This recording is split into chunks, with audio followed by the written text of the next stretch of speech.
దారకులు జయ జయధ్వానాలు చేశారు. మునీశ్వరులు మంగళాశీస్సులు అందించారు. గంధర్వులు స్తోత్ర పాఠాలు వినిపించారు. అప్సరసలు ఆనంద లాస్యాలు ప్రదర్శించారు. అందరూ తిరిగి అమరావతికి చేరుకున్నారు. అంతటి మహిమ కలది ప్రయాగ సంగమం కనుక ఓ కాంచనమాలిని, నువ్వు వెంటనే బయలుదేరి వెళ్ళు. త్రివేణి సంగమంలో స్నానం చెయ్యి, పాప విముక్తి పొందుతావు, సద్గతులు కలుగుతాయి అని రాజపురోహితుడు ఉపదేశించాడు. వెంటనే వారి పాదాలకు నమస్కరించాను. ఇంటిని, బంధువర్గాన్ని, దాసదాసీ జనాన్ని, ఆస్తిపాస్తుల్ని తృణప్రాయంగా పరిత్యజించాను. విషవాంఛలను విషగ్రాసంలాగా వదిలేశాను. నశ్వరమైన ఈ శరీరం కోసమా ఇంతకాలము ఎన్ని పాపాలు చేశాను? ఈ దుస్సాంగత్యం వల్ల దక్కే ఫలితమేమిటి? దారుణ నరక నివాసం. ఇలా ఉడికిపోతున్న హృదయంతో త్వరగా ప్రయాగ చేరుకున్నాను. నా అదృష్టం బాగుండి అది మాఘమాస ఆరంభం. పాడ్యమి నాడు త్రివేణి సంగమంలో శితాశిత జలంలో స్నానం చేశాను. కౌనప వ్యాఘ్ర రాక్షసోత్తమ, ఈ స్నాన మహిమ ఏమని చెప్పను? 3 రోజుల స్నానాలతో నా పాపాలన్నీ తొలగిపోయాయి. తక్కిన 27 రోజుల స్నానాలతో లభించిన పుణ్య విశేషం వల్ల నాకు ఈ దేవత్వం దక్కింది. కైలాసంలో పార్వతీదేవికి ఇష్టసఖినై పరిచర్యలు చేస్తూ ఆనందిస్తున్నాను. అప్పటి నుండి ప్రతి మాఘమాసంలోనూ నిత్యము లేదా కనీసం 3 పర్యాయాలైనా వచ్చి త్రివేణిలో స్నానం చేసి వెడుతుంటాను. ఆశ్చర్యచకితుడవై అడిగిన ప్రశ్నలకు అన్నింటికీ సవివరంగా సమాధానం చెప్పాను. నీ ముఖ కవలికలు చూస్తుంటే సంప్రీతి చెందావని తెలుస్తోంది. మరి నీ కథ చెప్పి నాకు కూడా ఇలాంటి సంప్రీతి కలిగించవచ్చుగా. నీకు అసలు ఈ భయంకర రాక్షస రూపం ఎలా వచ్చింది? ఏ దుష్కర్మకు ఫలమిది? ఈ మీసాలు, దీర్ఘదంష్ట్రులు, మాంసభోజనం, గిరిగహ్వర నివాసం ఏమిటి ఇదంతా?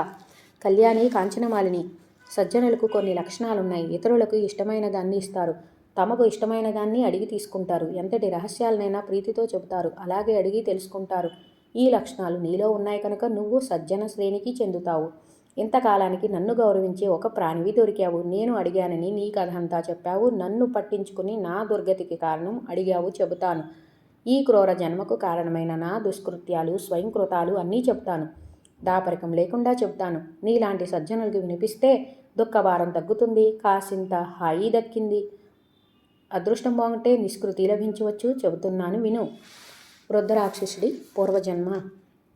పూర్వజన్మలో నేను కాశీ నివాసిని, ఉత్తమ బ్రాహ్మణ కుటుంబంలో పుట్టాను. ఋగ్వేద పారం ముట్టాను. కానీ రేవులో కాకినై నానా దానాలు పట్టాను. రాజుల నుంచి పులస్కుల దాకా ఎవడు ఏ పాపిష్టివాడు ఏ భయంకర దానం ఇచ్చినా విధి నిషేధాలు లేకుండా చేయి జాపాను. వారి పాపాలన్నీ మీద వేసుకున్నాను. అప్రతిగ్రహంగా జీవించవలసిన వేత్తను ఇలా దానాలు పట్టేవాడిగా మారిపోయాను. పరహితం కోసం దానాలు పట్టినా ప్రాయశ్చిత్తాలు చేసుకున్నానా? లేదు. పోనీ అంటే నేనెవరికైనా ఏ దానమైనా ఇచ్చానా? లేదు. అర్ధలోభంతో నేను చెయ్యని దుష్కృత్యం లేదంటే నమ్ము. ఇతర ప్రదేశాల్లో చేసిన దోషాలు కాశీలో గంగా స్నానంతో తొలగిపోతాయి. కానీ అవి ముక్త క్షేత్రమైన కాశీలో చేసిన పాపాలు మేరు పర్వతాల్లా పేరుకుపోతాయి తప్ప ఏ పుణ్యకార్యానికి కరగవు. అసలు నేను ఏ పుణ్యకారమైనా చేస్తే కదా. రోజులు, వారాలు, నెలలు, సంవత్సరాలు గడిచిపోయాయి. ముసలితనం వచ్చి పడింది. శరీరం అన్నాక నేడో రేపో రాలిపోవలసిందేగా. మరణించాను. అయితే అవి ముక్త క్షేత్ర మహిమ వల్ల నేను నరకానికి పోలేదు. కాశీకి యమదూతలు రారు.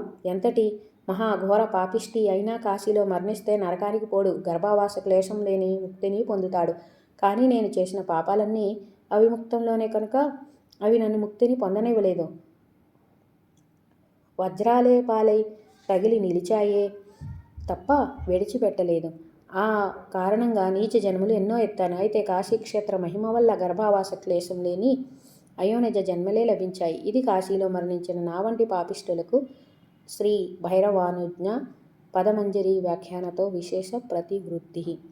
హిమాలయాల్లో గ్రద్దగా 2 జన్మలు, వ్యాఘ్రంగా 3 జన్మలు, సరీసృపంగా, గుడ్లగోబగా, మలభక్షక క్రిమిగా, పందిగా ఒక్కొక్క జన్మ అయ్యి ఇదిప్పుడు ఈ రాక్షస రూపం 10వ జన్మ. ఈ జన్మ ఎత్తి ఇప్పటికీ 75,000 సంవత్సరాలైంది. అయినా అతీగతి లేదు. నాకు నిష్కృతి లభిస్తుందని కానీ, ఈ దుఃఖసాగరం నుండి విముక్తి పొందుతానని కానీ ఆశ కూడా లేదు. ఈ 35,000 సంవత్సరాల్లో ఏ పాపము ఎరగని ఎన్ని ప్రాణుల్ని భక్షించానో. 3 యోజనాల మేర జంతు ఏదైనా కనిపిస్తే ఒట్టు పూర్తిగా నిర్జంతుకమైపోయింది. ఈ మహాపాపాలన్నీ అనుక్షణము నా హృదయాన్ని దహించి వేస్తుంటే మనశ్శాంతి కరువై అలమటిస్తున్న నాకు నీ దర్శనం అమృత సేచనంగా లభించింది. కొస కొంగు నుంచి జారిపడిన నీటి బిందువు హృదయ శల్యాన్ని తొలగించింది. తీర్థయాత్రలు, తీర్థ స్నానాలు ఎప్పటికో ఫలిస్తాయట. సజ్జన సాంగత్యం మాత్రం తక్షణమే ఫలిస్తుందట. అందుకే మహాత్ములు ఈ సత్సంగతిని బహుదా కొనియాడుతుంటారు. తల్లిగా నా దుష్కృతాలు అన్నీ నీ ముందు వెళ్ళబోసుకున్నాను. ఎదుటివారి కష్టాలను కనీసం ఓపిగ్గా వినిపించుకునే సజ్జనులు మరీ అరుదైపోతున్న రోజులివి. నువ్వు విన్నావు, అంతే చాలు. ఇక నేను చెప్పవలసింది ఏమీ లేదు. ఈ దుఃఖ సముద్రానికి ఆవలి తీరం ఎక్కడో, జన్మ పరంపరలకు ముగింపు ఎప్పుడో తెలిస్తే పుణ్యం కట్టుకో. సజ్జనుల సంపద ఏదైనా అది పరుల కోసమే అన్నారు. అందరికీ అనుభవించే హక్కు సమానమే అన్నారు. క్షీర సముద్రంలోని పాలు హంసలన్నింటికీ సమానంగా ఉపజీవనాలు కావడం లేదు. అలాగేనట మరి. వృద్ధరాక్షసుడి ఆవేదన కాంచనమాలిని కరుణారసార్ద్రను చేసింది. ఒకప్పటి తన ఆవేదన, తన పశ్చాత్తాపం గుర్తుకు వచ్చాయి. పుణ్యదానం చేయాలనిపించింది. రాక్షసోత్తమ, ఇప్పుడే నీకు నిష్కృతి కలిగిస్తాను. దుఃఖించకు. నీ ముక్తికి గట్టిగా ప్రయత్నం చేస్తాను. ఏటేటా మాఘస్నానాలు చేశాను. ఎన్నో ఏళ్ల తరబడి చేస్తున్నాను. అది శ్రద్ధగా చేస్తున్నాను. త్రివేణి సంగమంలో చేస్తున్నాను కనుక ఎంతో కొంత పుణ్యం రాశిపడి ఉంటుంది. సందేహం లేదు. అది నీకు కొంత ధారపోస్తాను. ఆర్తుడికి చేసిన దానమే దానమని వేదవిధులు ప్రశంసిస్తున్నారు. సముద్రంలో కురిసిన మేఘుడు ఏ ఫలం మూటగట్టుకుంటున్నట్టు. మిత్రమా, త్రివేణి సంగమంలో చేసిన ఒక మాఘస్నాన వ్రతఫలం నీకు సమర్పిస్తున్నాను. దీంతో నీకు దేవతకారము, స్వర్గతి లభిస్తాయి.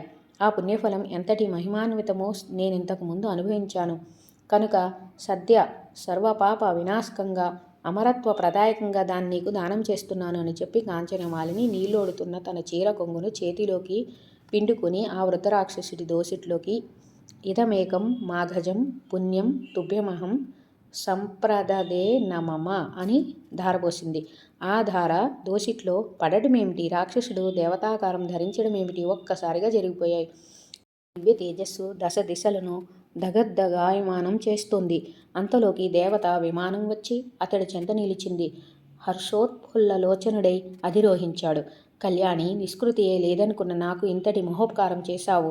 సదా సత్కర్మలకు అనువైన ఫలం అందించే దేవదేవుడు నీకు సమస్త సన్మంగళాలను ప్రసాదించుకాక. కారుణ్యమయ్యి మరి కాస్త అనుగ్రహించి నాకు సర్వనీతిమయమైన మార్గం ఉపదేశించు. నువ్వు నాకు గురుస్థానీయువు. నీ మాట నాకు శిరోధార్యం. జీవితంలో నేనింక ఏ పాపము చెయ్యకుండా తగిన ఉపదేశం ఇయ్యి. అది విన్నాక నిన్ను స్తుతించి ధన్యుణ్ణి అవుతాను. అటుపైన సురలోకం చేరుకుంటాను. ఆకాశ మార్గాన విమానంలో తన చెంత నిలబడి అభ్యర్థించాడు ఆ నూతన త్రిదశుడు.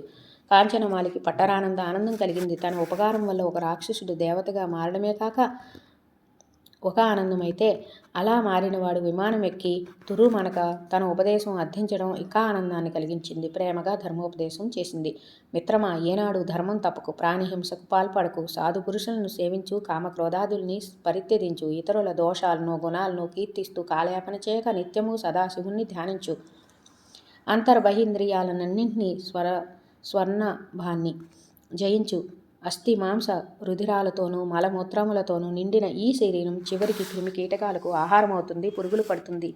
దీని మీద దీనితో ముడిపడిన భార్యాపుత్రుల మీద మమకారం విడిచిపెట్టు. ఈ జగత్తు క్షణభంగురమని తెలుసుకో. ఒక వైరాగ్యభావం అలవర్చుకో. యోగాభ్యాసం వైపు దృష్టి నిలుపు. నీ మీద ప్రేమతో నీ మాట కాదనలేక ఏదో నాకు తెలిసిన ధర్మోపదేశం చేశాను మనస్సులో పెట్టుకో. ప్రధానంగా శీల సంపన్నుడివై మెలుగు. జ్యోతిర్మయ దేహుడివై వెలుగు. ఇక బయలుదేరు. సుఖంగా నాకు లోకం చేరుకో. అమ్మా కాంచనమాలిని, అద్భుతమైన ధర్మోపదేశం చేశావు. నాకే కాదు, అన్ని లోకాల వారికి ఆచరణీయమైన నీతి మార్గం ఉపదేశించావు. ధన్యుణ్ణి, కృతజ్ఞుణ్ణి, పావని. నువ్వు కూడా ఇలాగే ఎప్పుడూ సుఖ సంతోషాలతో జీవించు. ఎప్పుడూ నవ్వుతూ ఆడుతూ పాడుతూ ఆనందంగా గడుపు. సాధ్వి, నీకు సర్వదా శుభమగుగాక. కైలాసంలో శివసన్నిధిలో ఆచంద్ర తారకంగా నివసించు. పార్వతీదేవికి నీ మీద ప్రేమ ఇలాగే అఖండితంగా వర్ధిల్లుగాక. తల్లి ధర్మనిష్ట తపోనిష్టలతో నీ జీవితం చరితార్థమగుగాక. శరీరం వ్యామోహం మరింకెన్నడూ నీకు కలగకుండుగాక. ఇలాగే ఎల్లవేళలా ఆపన్నులకి ఆర్తిని హరింతువుగాక. సెలవు తల్లి, సెలవు అంటూ శిరస్సును అంజలి ఘటించి విమానంతో సహా ముమ్మారు ప్రదక్షిణం చేసి నాకలోకానికి దూసుకు వెళ్ళిపోయాడు. అటువైపే చూస్తూ నిలిచిన కాంచనమాలిని మీద హఠాత్తుగా పుష్పవృష్టి కురిసింది. కిలకిల రావాలతో దేవకన్యలు చుట్టుముట్టారు. ఒక్కొక్కరు మృదువుగా కౌగిలించుకున్నారు. నేస్తురాల చిత్రంగా ఈ రాక్షసుడికి ముక్తి ప్రసాదించావు. అతడికన్నా మేము సంతోషిస్తున్నాం. ఈ దుష్టుడికి భయపడి ఇన్నేళ్ళుగా మేమెవరమో ఈ గిరికానన కందరాలకు రావడం మానుకున్నాం. ఏ పుణ్యము అని ఈ రోజు నుంచి హాయిగా విహరిస్తామంటూ బుగ్గ మీద చిటికెలు వేసి తూనిగల్లా తుర్రుమన్నారు. కాంచనమాలిని తనలో తాను హాయిగా నవ్వుకుంది. విమానం దూసుకుపోవడం నుంచి పూర్తిగా తేరుకుంది. సొంత పుణ్యం నుంచి కొంత దానం చేసి ఒకడికి సద్గతి కలిగించి మహోపకారం చేశాననే సంతృప్తితో గొప్ప ధర్మకార్యం చేసి కృతకృత్యురాలనయ్యాననే ధన్యతాభావనతో ముఖం వికసించగా ఆనంద బాష్పాలు కన్నుల్లో కమ్ముకోగా ఒక్క నిమిషం మురిసిపోయి కైలాసం వైపు తన ప్రయాణం సాగించింది. కార్తవీర్యార్జున ఈ కాంచనమాలిని వృత్తాంతం చదివినవారు విన్నవారు సాంసారిక సకల బంధ నివృత్తి పొందుతారు, ధర్మపరాయణులు అవుతారు. శ్రద్ధగా విన్నావు కదా. మాఘస్నాన మహత్యం ఎంతటితో క్లేశ నివారణ జరగాలన్నా, స్వర్గం లభించాలన్నా, మోక్షమే కావాలన్నా సకాములకు నిష్కాములకు సర్వశ్రేయస్కరం మాఘస్నాన మహావ్రతం. అర్జున, నువ్వు నా మిత్రుడివి, స్నేహితుడివి, భృత్యుడివి, భక్తుడివి. నువ్వంటే నాకెంతో ఇష్టం. అంచేత నువ్వు ఏది అడిగినా కాదనను. అడుగు. ఇంకా ఏది వినాలని అనుకుంటున్నావో, ఏమి తెలుసుకోవాలి అనుకుంటున్నావో అడుగు, చెబుతాను అని దత్తదేవుల వారు ఒక నిమిషం విరమించారు. గురుదేవా, సాక్షాత్తు శ్రీనికేతనుడవైన నువ్వు ప్రసన్నుడవై ఉండగా నాకు ఇంకా అలభ్యమేముంటుంది? ఈ లోకంలో అత్యంత శ్రేయస్కరమైనవన్నీ నాకు దయతో ప్రసాదించావు. దృశ్యమానమైన ఈ మిథ్యా ప్రపంచంలో వస్తురూపంగా నీ నుంచి నేను అభ్యర్థించవలసింది ఏదీ లేదు. భవభాగ్యనిధివి, భగవంతుడువు. నువ్వు ఇలా ఎప్పుడు నా పట్ల ప్రసన్నుడిగా ఉంటే చాలు. నాకు ఇంకేమీ అవసరం లేదు. నీ అనుగ్రహం కన్నా నేను కోరవలసింది ఏదీ లేదు. నీ ఉపదేశాలతో నన్ను కృతార్థుని చేశావు. నన్ను ఇప్పుడు ఏమి చేయమంటావు? నీ పాదసేవ చేస్తూ ఇక్కడనే ఇలా ఉండిపోనా, లేక ఇంటికి పోనా? ఏమి ఆజ్ఞ? కార్తవీర్యార్జునుడి అర్ధవాక్కుల్లోని హృదయాన్ని అందుకున్నాడు దత్తస్వామి. అర్జున, నువ్వు రాజువి, రాజ్యపాలన చేయడం నీ కర్తవ్యం కనుక వెంటనే బయలుదేరు, మహిష్మతీపురం చేరుకో, పరిపాలన సాగించు అని అనుమతించాడు.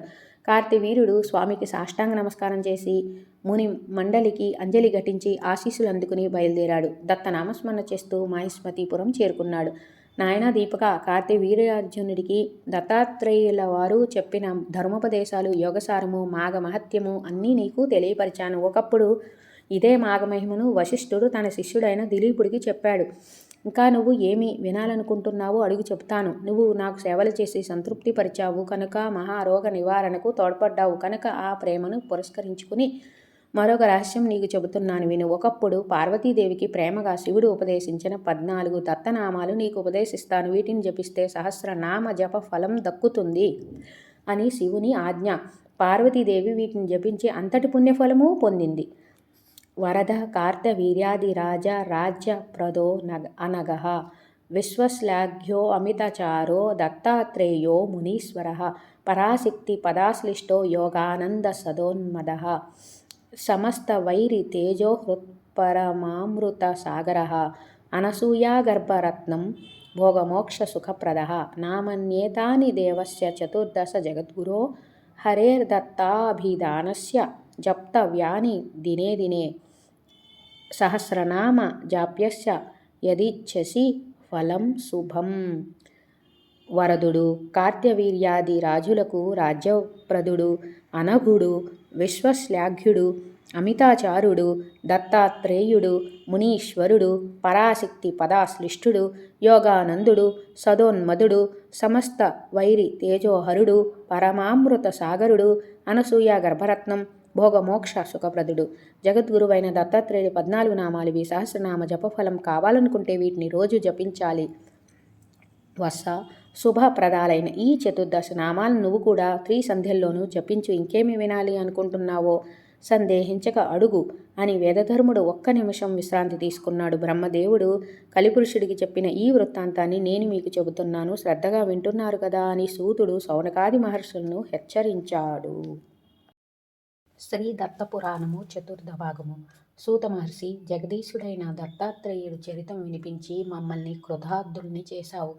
ఆవేళ సాక్షాత్కరించిన స్వామి మాకు సమర్థుడైన వక్తగా సర్వజ్ఞుడవైన నిన్ను అందించి ఎంతో మేలు చేశాడు. ఎంత విన్నా ఇంకా వినాలనిపించే తీరులో నువ్వు చెబుతూ ఉంటే మా మనస్సులు ఇక దేన్ని స్మరించడం లేదు. ఎంత విన్నా తృప్తి తీరడం లేదు. ఆ కొన్నవాడికి అన్నము, దెబ్బిక కొన్నవాడికి పానీయము అందిస్తే అధిక ఫలదాయకమని పెద్దల మాట. అందుచేత హరి లీలామృతాన్ని మాకు ఇంకా పంచిపెట్టు. ఈ దాహం తీరేది కాదు. గురు శిష్యుల సంభాషణ ఏ తీరున సాగింది? దీపకుడు ఏమడిగాడు? వేదధర్ముడు ఏం చెప్పాడు? సవిస్తరంగా తెలియచెప్పు. శౌనకాది మునుల అభ్యర్థనను విన్న సూతుడు సంబరపడి అలాగే చెబుతాను ఆలకించండి అంటూ కొనసాగించాడు.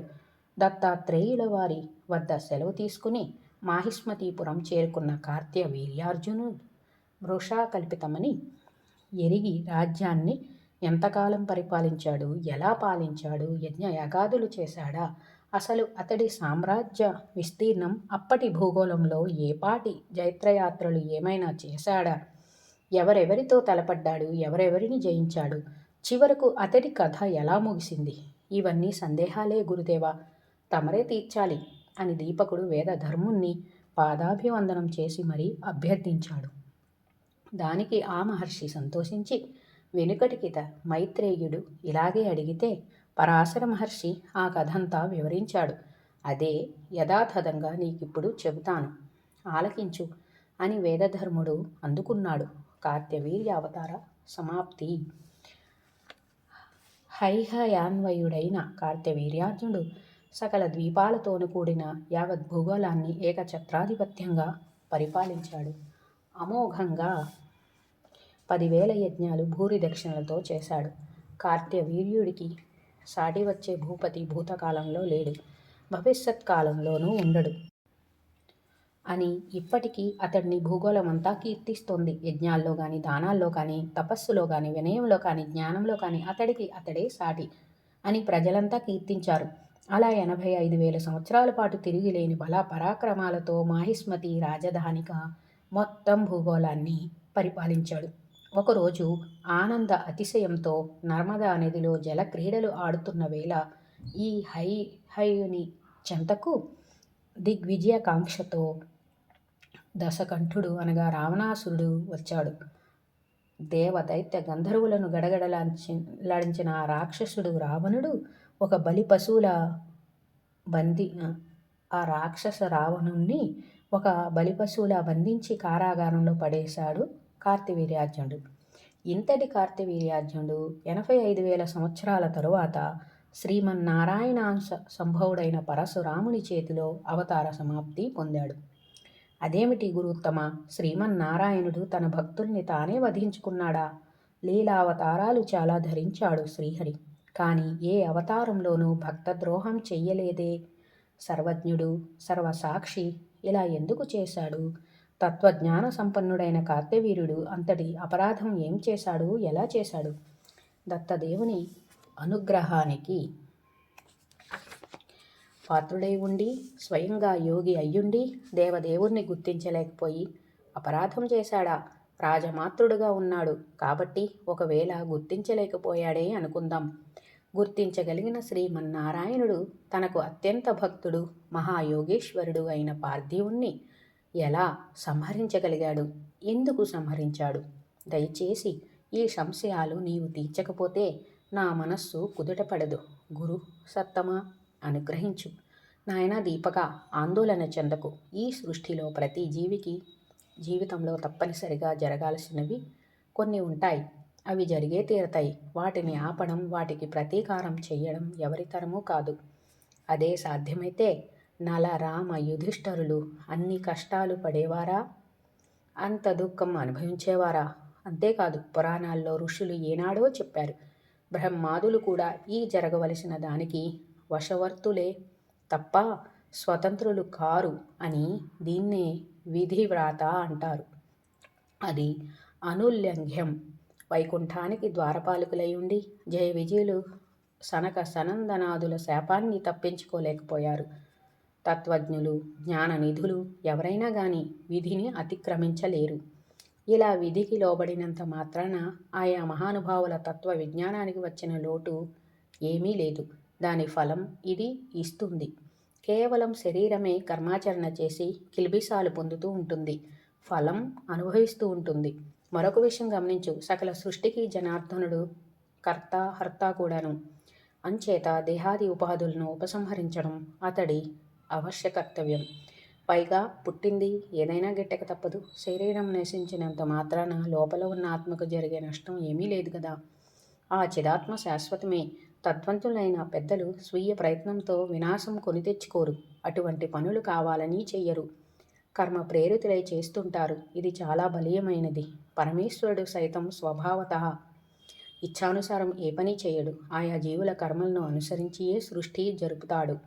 అంచేత విధి అను కర్మ అను అది అనులింగ్యం, అవశ్యం భావి. దాన్ని తప్పించుకోవడం ఎవరి తరమూ కాదు. దత్తభక్తుడు తత్వజ్ఞుడు అయిన కార్తవీర్యార్జునుడి అవతారం ముగియడానికి, శ్రీమన్నారాయణుడే ముగింపచేయడానికి కారణభూతమైన కర్మ ఏమిటో వివరించినా విను. అలనాడు దత్తాత్రేయుణ్ణి సేవలతో మెప్పించి చాలా వరాలు పొందాడు. అందులో ముఖ్యమైనది తన మరణం గురించి. సంగ్రామ రంగంలో నాతో సమానుడి చేతిలో గాని, నాకంటే అధికుడి చేతిలో గాని నేను మరణించాలి. అంతేగాని రోగాలు రొష్టులతోనూ అల్పుడి చేతిలోనూ మరణించకూడదని వరం అడిగాడు. స్వామి తథాస్తు అన్నారు. ఈ మాట జరగాలి కదా మరి. అందుకు అవసరమైన కర్మాచరణను అతడితో ఈ బలీయమైన విధి చేయించింది. అది చెప్తాను విను. ఒకరోజు కార్తవీర్యార్జునుడు రథ ఆరూఢుడై చతురంగ బలాలతో భూగోళమంతా విహరించి తిరిగి వస్తూ రుచికాపుత్రుడైన జమదగ్ని ఆశ్రమాన్ని సందర్శించాడు. చతురంగ బలాలను ఆశ్రమానికి దూరంగా నిలిపి తాను మరో 2 మిత్రులు కలిసి పాదాచారులై ఋషి దర్శనం కోరి ఆశ్రమంలో ప్రవేశించారు. జమదగ్ని ఋషికి భక్తితో నమస్కరించి బద్ధాంజలితో స్తుతించి ఆయన ఆజ్ఞ ప్రకారం ఎట్టెదుట శిలా వితర్ధిక మీద వినయంగా కూర్చున్నాడు. ఉభయ కుశలోపరి అయ్యాక ఆ మహర్షి కార్తవీర్యార్జునుని సర్వసైన్య సమేతంగా ఆతిథ్యానికి పిలిచాడు. తన ఆశ్రమంలో ఉన్న హోమధేనువు సురభి మహిమతో అందరికీ అపూర్వమైన విందు విలాసాలు దివ్యభోగాలు అందించాడు. ఆ దివ్యభోగాలను చూసి ఆనందించవలసిన కార్తవీరుని మనస్సు విధి ప్రేరణతో ఈర్ష్యా కలుషితమయ్యింది. యావదఖండ పృథ్వీపతి అయ్యుండి తాను ఏర్పాటు చేయలేని రీతిలో ఒక సాధారణ ఋషి విందు అందించడం తనకు పరాభవమని అనిపించింది. ఆ విందు విలాసాలు భోగభాగ్యాలు వాటికి అవే సాటి. స్వర్గలోకంలో కూడా కన్నవి కావు, విన్నవి కావు. వీటిని తనకు అందించాడంటే ఇది తప్పక నన్ను అవమానించడమే, కించపరచడమే. ఈ పరాభవానికి మూల కారణం ఈ ఋషి దగ్గర ఉన్న హోమధేనువు.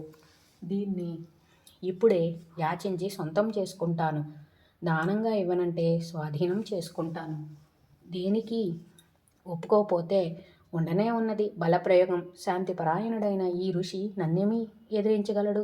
ఇలా ఒక నిశ్చయానికి వచ్చి ముందు వినయంగా ఋషిని అభ్యర్థించాడు. ఫలించలేదు.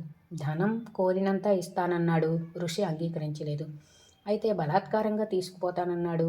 నీ వల్ల అయితే అలాగే తీసుకెళ్ళని ఋషి శాంతంగా పలికి ఎప్పటిలాగే ప్రశాంతంగా కూర్చున్నాడు. హైహైడు దూడతో సహా హోమధేనువును తాళ్లతో బంధించి బలాత్కారంగా తన రాజధానికి లాక్కుపోయాడు. సమిధలు దర్భలు ఏరుగు రావడానికి అడవిలోకి వెళ్ళిన పరశురాముడు ఈ సంఘటన జరిగిన కాసేపటికి ఆశ్రమానికి తిరిగి వచ్చాడు. తండ్రికి నమస్కరించి కూర్చున్నాడు. సోదరులు చుట్టుమిట్టి జరిగిన సంగతంతా చెప్పారు. వింటూనే పరశురాముడి క్రోధారుణ విఘూర్ణిత నేత్రుడై ఉవ్వెత్తున లేచాడు. లేస్తూనే పర్ణశాలలో ప్రవేశించి గండ్రగొడ్డలి వెల్లంబులతో యువతలికి వచ్చాడు. వస్తూనే భూమి కంపించేటట్టు ఆమడుగు అంగవేస్తూ బయలుదేరాడు. అధర్మం చేసి భూమికి భారంగా మారిన హైహయుణ్ణి సంహరించడానికి మాహిష్మతి నగరం చేరుకున్నాడు. చతురంగ బలాలతో కార్తవీర్యుడు సరిగ్గా పురప్రవేశం చేయబోతూ ఉండగా వెళ్ళి వెనక నుండి ఆటకాయించాడు. ఓరీ క్షత్రియ, నన్ను పరశురాముడంటారు. జగద్విఖ్యాతుణ్ణి, ఏది నీ ముఖం చూపించు అని మేఘ గంభీర స్వరంతో గర్జించాడు. ఆశ్చర్యచకితుడై అర్జునుడు పరశురాముణ్ణి చూశాడు. చూస్తూనే త్రిభువనేశ్వరుణ్ణి గుర్తించాడు. భూవారం తగ్గించడానికి అవతరించిన శ్రీమన్నారాయణ్ణి గమనించాడు. అయినా క్షత్రియ ధర్మం ప్రకారం తన సైన్యాన్ని యుద్ధానికి ఉరికొల్పాడు. రాజాజ్ఞను శిరస వహించి ఆ క్షత్రియ వీరులంతా రకరకాల భీకర ఆయుధాలతో పరశురాముడి మీదకు లంఘించారు. సూర్యుడు తన కిరణాలతో చీకట్లను నాశనం చేసినట్లు రెప్పపాటు కాలంలో ఒంటి చేత్తో పరశురాముడు ఆ చతురంగ బలాలను మట్టుబెట్టాడు. సైన్య నాశనానికి బాధ కలిగిన తన పరాక్రమము ఇంతటిదే కదా అని మురిసిపోయాడు కార్తవీర్యుడు. చేస్తే ఇటువంటి వాళ్ళతోనే యుద్ధం చేయాలి. ఇన్ని వేల సంవత్సరాలకి ఒక్కరు దొరికారు. ఇంద్రాదులు సైతం ఇతన్ని ఎదిరించి నిలబడలేరు. ఇతనితోనే ద్వంద్వ యుద్ధం చెయ్యాలి. బలవీర్య పౌరుష పరాక్రమాలను సార్థకం చేసుకోవాలి. నాకితను సమానుడో అధికుడో తెలుసుకోవాలి. దత్తస్వామి ఇచ్చిన వరం ఉండనే ఉంది కదా, కనుక ఈ బ్రాహ్మణులతో కలబడతాను అని ఒక నిశ్చయానికి వచ్చాడు. ప్రళయకాల సూర్యుళ్ళ సహస్ర బాహువులు ధరించి ఘోర రూపుడై సహస్ర ఆయుధాలను సంధించి పరశురాముని మీదకు విసిరాడు. మండిపడుతున్న గోళాల్లాంటి శస్త్రాస్త్ర సమూహాలను ఆ తపస్వి విభుడైన పరశురాముని మీదకు కురిపిస్తూ అతి భీషణంగా గర్జించాడు. ఆ ధ్వనికి విమోహితులై మానవులు ఎక్కడి వారక్కడే నేలరాలిపోయారు. విక్రమిస్తున్న అర్జునుడితో మృదువుగా ప్రారంభించి అతడి పరాక్రమాన్ని చూసి సంబరపడుతూ క్రమక్రమంగా విజృంభించాడు సాక్షాత్ శ్రీమన్నారాయణుడైన పరశురాముల వారు. మహావాయువు ఆకాశంలో మేఘ శకలాలను చెల్లాచెదురు చేసినట్లు అర్జునుడి బాణాలన్నింటినీ తన బాణాలతో మార్గ మధ్యంలోనే ఎగరగొట్టాడు. కార్తవీరుని ధనస్సును కూడా విరగ్గొట్టాడు. కార్తవీరుడు కొత్త ధనస్సును తీసుకున్నప్పుడల్లా ఇలాగే విరగ్గొట్టాడు. మొత్తం 100 ధనస్సులు అయ్యాయి. శరపంజరంలో బద్ధుడై సింహంలాగా గర్జించాడు కార్తవీర్యార్జునుడు. 500 ధనస్సుల్ని ఒకేసారి ధరించి ఆ సహస్రబాహు 500 బాణాలను ఎక్కుపెట్టి ఒక్కసారిగా రాముని మీదకు వేగంగా విడిచిపెట్టాడు. ప్రళయకాల మేఘాలు తమ ఘోర వృష్టితో కాలాగ్నిని చల్లార్చినట్లు రాముడు ఆ బాణాలన్నింటినీ క్షణంలో వృధా చేశాడు. కార్చిచ్చుల్లా ప్రజ్వలిల్లి మెరుపు వేగంతో శరవర్షం కురిపించి అర్జునుడి రథాన్ని తుత్తునియలు చేశాడు. నిరధుడై సహస్ర బాహువులతో రెక్కల పర్వతంలా నిలబడ్డ అతడి మీదకు లంఘించి గండ్రగొడ్డలితో చెక్కేశాడు. మహావృక్షం కొమ్మల్ని చెరిగినట్లు రెక్కలను నరికేశాడు. ఖండన వేగానికి అవి ఆకాశంలో ఎగిరి గిరికీలు కొడుతూ కల్పవృక్ష శాఖల్లా వచ్చి నేల మీద పడ్డాయి. దత్తాత్రేయుడి అనుగ్రహం వల్ల, మహాశివుడి దయ వల్ల అతడికి 1000 రెక్కలు మళ్ళీ వెంటనే మొలుచుకు వచ్చాయి. కొత్త చేతులతో శక్తి ఆయుధం గురించి పరశురాముడి ధనుర్బాణాలను గండ్రగొడ్డల్ని ఎగరగొట్టాడు. ఇలా ఒక 100 ధనస్సులు, ఒక 100 పరశువులు అయ్యాయి. రామునిలో రోషం భగ్గుమంది. ఆగ్నేయాస్త్రం ప్రయోగించి ఒక్కసారిగా 1000 చేతులు మొదలంటా మార్చేసి మరింక మొలవకుండా చేశాడు. రెక్కలు తెగిన పక్షిలా నిరాయుధుడై నిలబడ్డాడు అర్జునుడు. ఆ నిమిషంలో అంతరాత్మ మేల్కొంది. యోగాభ్యాస దక్షుడు కనుక వెంటనే ధ్యాన సమాధిలోకి ప్రవేశించి పరతత్వాన్ని స్మరించాడు. బాహ్య స్మృతిని కోల్పోయి స్థానువులా నిలబడ్డ కార్తవీర్యార్జునుడు శిరస్సును ఒకే ఒక్క గొడ్డలి వేటు నేలకు రాల్చింది.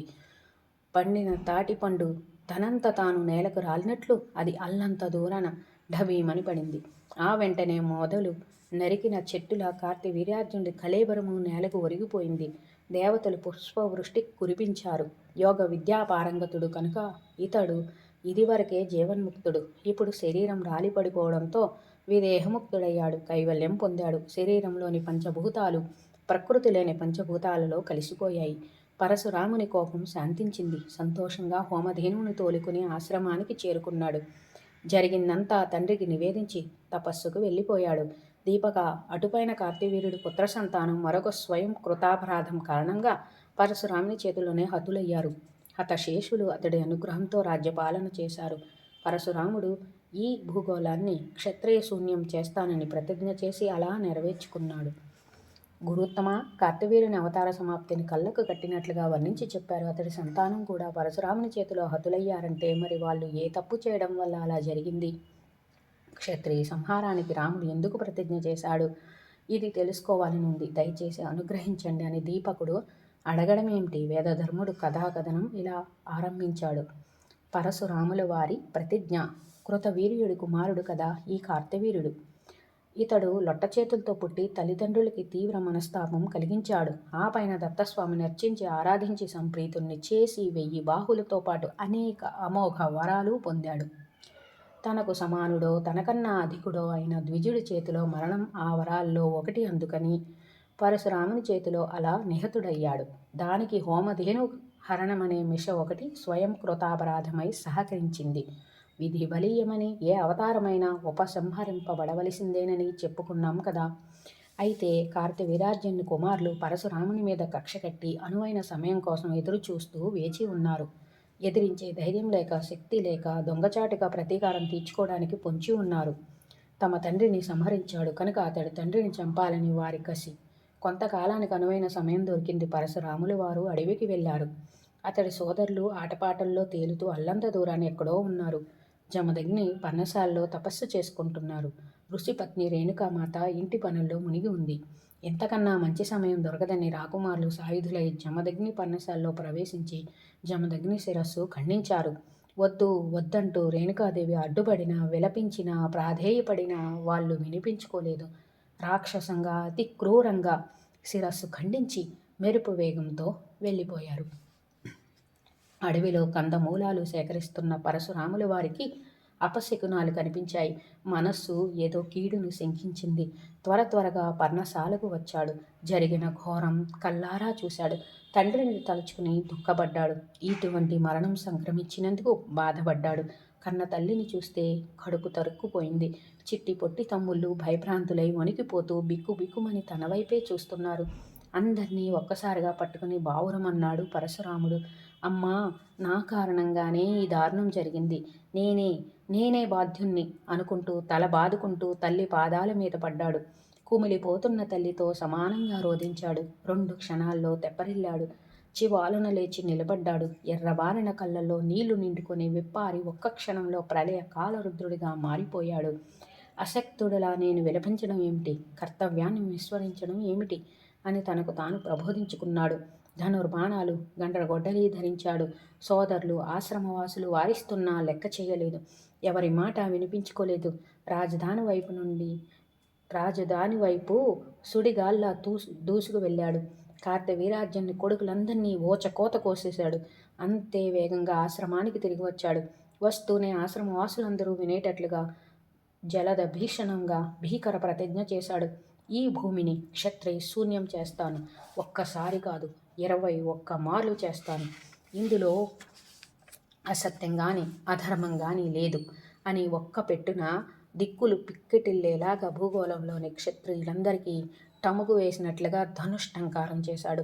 నాయనా, నీ ప్రతిజ్ఞలు ప్రతీకారాలు తరువాత ముందు నీ తండ్రికి భక్తితో అంత్యక్రియలు జరిపించు.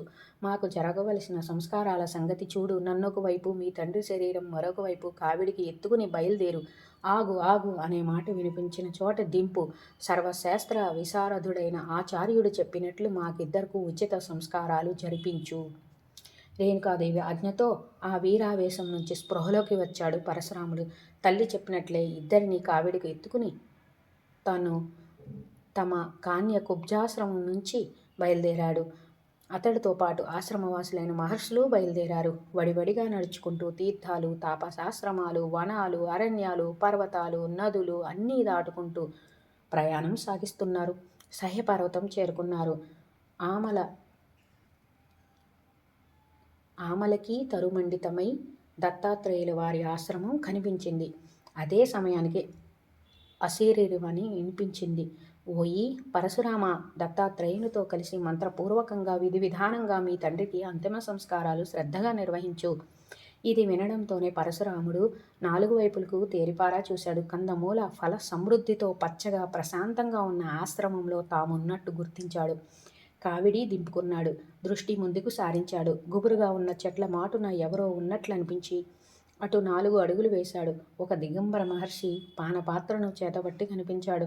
రాముడు సభక్తికంగా నమస్కరించాడు. కన్న తండ్రి అంత్యక్రియలు దగ్గరుండి జరిపించమని ప్రార్థించాడు. ఏమిటి నేను జరిపించాలి? నాకు విధి విధానాలు ధర్మాధర్మాలు తెలియవు. ఏదో నాకు తోచిన దారిలో నేను పోతున్నాను. నాలాగే నీకు తోచిన దారిలో నువ్వు వెళ్ళు అన్నాడు దత్తస్వామి. స్వామి, నీకు ధర్మాధర్మాలు తెలియవంటే నేనెలా నమ్ముతాను? సకల దేవతలకు సకల మునులకు నువ్వు పరమగురువివి, జగత్ ప్రసిద్ధుడివి, యోగీశ్వరుడివి, నువ్వే, సంశయం లేదు. దిగంబర స్వామి మళ్ళీ నవ్వాడు. ఈసారి పెద్దగా నవ్వాడు. నేను దిగంబరుణ్ణి, మదవతి లోలుణ్ణి. ఇదిగో కనిపించడం లేదు? మదిరా స్వాదం తప్ప మరింక ఏ విధి నాకు తెలీదు.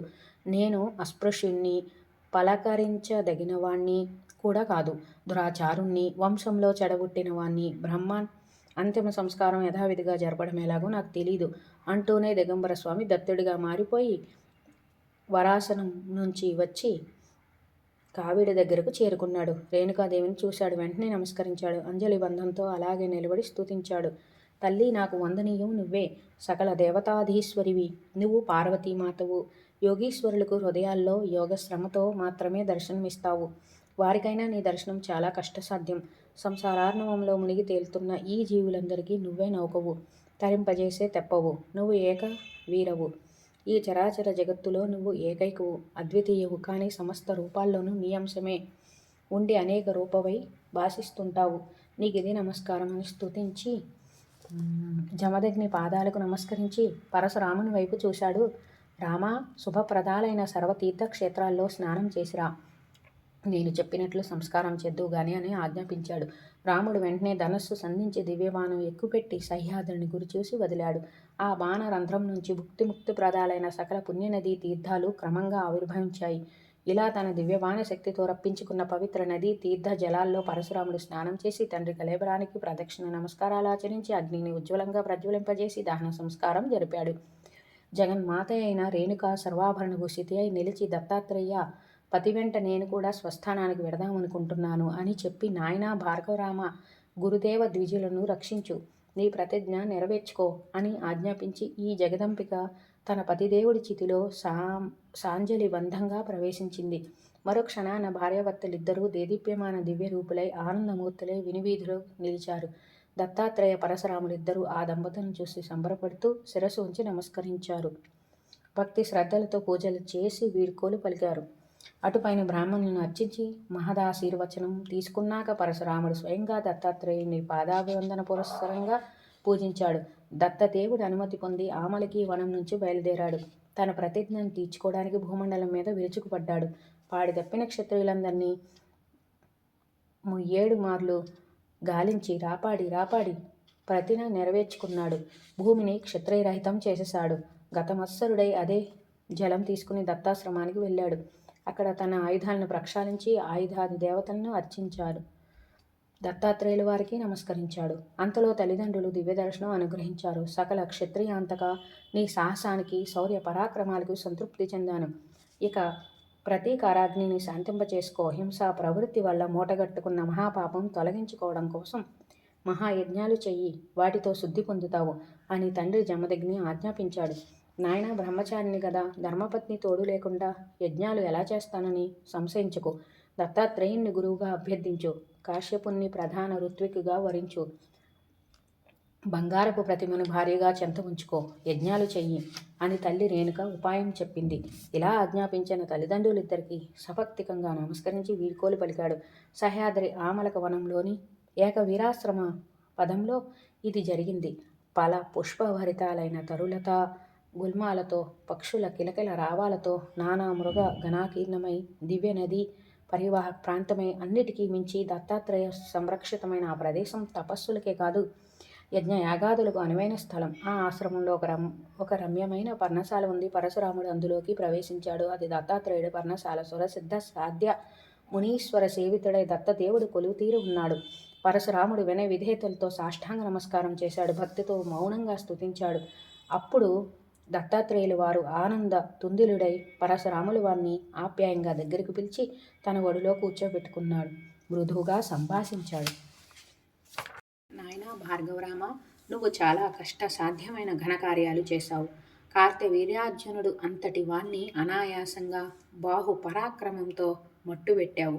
దైత్య రాక్షస వీరులందరినో సంహరించావు. క్రూర కర్ములు, అధార్మికులు అయిన దుర్జయ క్షత్రియ మహావీరులందరినీ 7 మార్లు ఏరి మట్టి కరిపించావు. ఇంతలేసి ఘనకార్యాలు సాధించావంటే శిశు, నువ్వు సాధారణ సూర్యుడవో బ్రాహ్మణుడవో కావని నా అభిప్రాయం. ఈ లోకంలో ఈ రూపంలో సంచరిస్తున్న స్వయం శ్రీ మహావిష్ణుడవని నా నమ్మకం. స్వామి దత్తదేవ, అరిందమా, నేను విష్ణువును కాను, మహాసూరుణ్ణి కాను. ఇది నిజం. గురుదేవ ద్విజులకు నేను శిష్యుణ్ణి, వటువుని. సందేహం ఏమీ లేదు. దేవ, ఋషి, పితృ తృప్తి కోసం ఏదో చేయాలని అనుకుంటున్నాను. దానికి నీ సహాయం కోరుతున్నాను. దయచేసి గురుస్థానం అంగీకరించు అంటూ ఒడిదిగి పరశురాముడు దత్తాత్రేయునికి నమస్కరిస్తూ ప్రదక్షిణం చేశాడు. దత్తదేవుడు చిరునవ్వుతో అంగీకరించాడు. ఆ రమ్యమైన సహ్యాచలమే యాగభూమి అయ్యింది. ఋషులంతా ఆహుతులై విచ్చేశారు. ద్వారతోరణ పతాకాలంకారాలతో యాగ మంటపం సిద్ధమైంది. వేదికలు, యజ్ఞకుండాలు శాస్త్రీయంగా రూపొందాయి. కాశ్యపుడు ప్రధాన ఋత్విక్కుగా ఒక శుభ దివసాన శుభముహూర్తాన భార్గవరాముడు యజమాన దీక్షను స్వీకరించాడు. బ్రహ్మవేత్తలైన ఋత్విక్కులు రుజుభక్తి తాత్పర్యాలతో సమర్చితులై యజ్ఞాంగాలను అన్నింటినీ నిర్దుష్టంగా సంపూర్ణంగా నిర్వహించారు. దివ్యాభరణ వస్త్రాదులను బహుమతులుగా పొందారు. యజ్ఞశాలకు వచ్చిన ప్రతి విప్రుడికి సువర్ణోపస్కరాలు దక్షిణలుగా అందాయి. అన్నపానాలు సమృద్ధి చెప్పనవసరమే లేదు. అన్ని జాతుల వారికి కావలనదల్లా పుష్కలంగా అందింది. ఇలా రామయజ్ఞం సుసంపూర్ణం అయింది.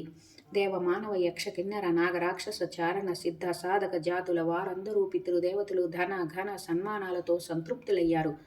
సోమంతో ఇంద్రుడు, భూరి దక్షిణలతో భూషురులు, అన్నపాన వస్త్రాదులతో దీనులు పరితుష్టి చెందారు. ప్రధాన ఋత్వికుగా ఇన్ని నడిపించిన కాశ్యపుడికి చాతుర్హోత్ర విధానంగా సంపూర్ణ క్షితి మండలాన్నే దక్షిణగా సమర్పించాడు భార్గవరాముడు. 21 మార్లు క్షత్రియ సంహారం చేసి భుజబలంతో తాను గెలుచుకున్న భూగోళం ఇది. కశ్యపుడికి దక్షిణ అయ్యింది. ఆచార్యకత్వం నెరపిన దత్తస్వామిని రత్నాభరణాలతో దివ్య వస్త్రాలతో సత్కరించి అర్చించాడు. రాముడిచ్చిన వాటినన్నింటినీ దత్తదేవుడు అక్కడున్న మునులకు బ్రాహ్మణులకు నమస్కరించి మరీ సమర్పించాడు. కాశ్యపుడు భార్గవరాముని అనుమతి తీసుకుని తన క్షితి మండలాన్ని విప్రులందరికీ పంచిపెట్టాడు. దీనికి పరశురాముడు చాలా సంబరపడ్డాడు. కాశ్యప, నీ వంటి జ్ఞానులు చేయవలసిన పనిని చేశావు. ముండిత శిరస్కుడై దిగంబరుడై మన మధ్య నడయాడుతున్న ఈ యోగివర్యుడు దత్తాత్రేయుడు స్వయంగా సాక్షాత్తు శ్రీమన్నారాయణుడు. సందేహం లేదు. ఇంత సుదుష్కరమైన ఈ మహాయజ్ఞం ఇంత తేలిగ్గా ఒక లీలగా పరిసమాప్తమూ అయ్యింది అంటే కేవలం ఇది వీరి అనుగ్రహమే, శ్రీదేవి కరుణా కటాక్షమే అని తన భక్తి భావాన్ని ప్రకటించి కాశ్యపునికి దత్తదేవునికి మరొకసారి నమస్కరించి రేణుకామాతను మనస్సులోనే ధ్యానించి సురసిద్ధ మునీంద్ర దేవ బ్రాహ్మణులందరికీ ఇంకొక పర్యాయం కృతజ్ఞతగా శిరస్సు వంచి అభివాదం చేస్తూ అందరి దగ్గర సెలవు తీసుకుని భార్గవరాముడు మహేంద్ర పర్వత శిఖరాగ్రాన తపస్సు చేయడానికి వెళ్ళిపోయాడు. గురుత్తమ, కార్తవీర్యార్జున అవతార సమాప్తితో పాటు పరశురాముని వృత్తాంతం కూడా నాకు తెలియజెప్పి ఎనలేని ఆనందం సమకూర్చారు. అయితే ఇక్కడ నాదొక సందేహం. ఈ రేణుకామాత ఎవరు? సాక్షాత్తు శ్రీమన్నారాయణుడని దత్తాత్రేయుడని నమస్కరించి స్తుతించారు అంటే ఆ తల్లి అవతార గాథ వినవలసిందే. అనుగ్రహించండి. రేణు అనే మహారాజు ఒకరు ఉండేవాడని, ఆయన గారి కూతురు రేణుక అని నేనెప్పుడో ఎక్కడో విన్నాను. అటువంటి రేణుకను దేవదేవుడు నమస్కరించడమేమిటి చెప్పమా అని నా సందేహం. అలాగే కాణికుబ్జంలో ఉండే పరశురాముడికి సహ్యాద్రుల ఆమలకి గ్రామం ఎందుకు ఆశ్రమమైంది? అవి ఇప్పటికీ నా చిరు సందేహాలు. దయచేసి వీటిని తీర్చండి. దీపకుడి అభ్యర్థనతో వేదధర్ముడు వీటికి సమాధానాలు వివరించాడు. నాయన దీపక, ఇదే విషయాన్ని పూర్వకాలంలో శ్రీశైల శిఖరం మీద మహర్షులు అడిగితే కుమారస్వామి వారికి వివరించారు. అదంతా నీకు చెప్తాను అంటూ ప్రారంభించాడు. రేణుకాదేవి వృత్తాంతం. కృతయుగ ఆరంభంలో సృష్టికర్త అయిన పితామహుడు అనేక ఉపాయాలతో ఈ జగత్తుని సృష్టి చేశాడు. దేవ దైత్య మనుష్య పశు పక్షి వృక్షాది జాతుల్ని వర్ణాశ్రమ ధర్మాలను సమస్తము వేద నిర్దిష్టమైన మార్గంలోనే సృజించాడు. ముల్లోకాలు హాయిగా ఉన్నాయి. అందరూ జ్ఞాన విజ్ఞాన పారంగులై తపోనిష్ఠులై కామక్రోధ రాగద్వేష రహితులై శాంతి సౌఖ్యాలతో ప్రసన్నంగా కాలం గడుపుతున్నారు. బ్రహ్మదేవుల వారు గమనించారు. ఇలాగైతే ఇక సృష్టి వృద్ధి చెందినట్లే అనుకున్నారు. ఆలోచించారు.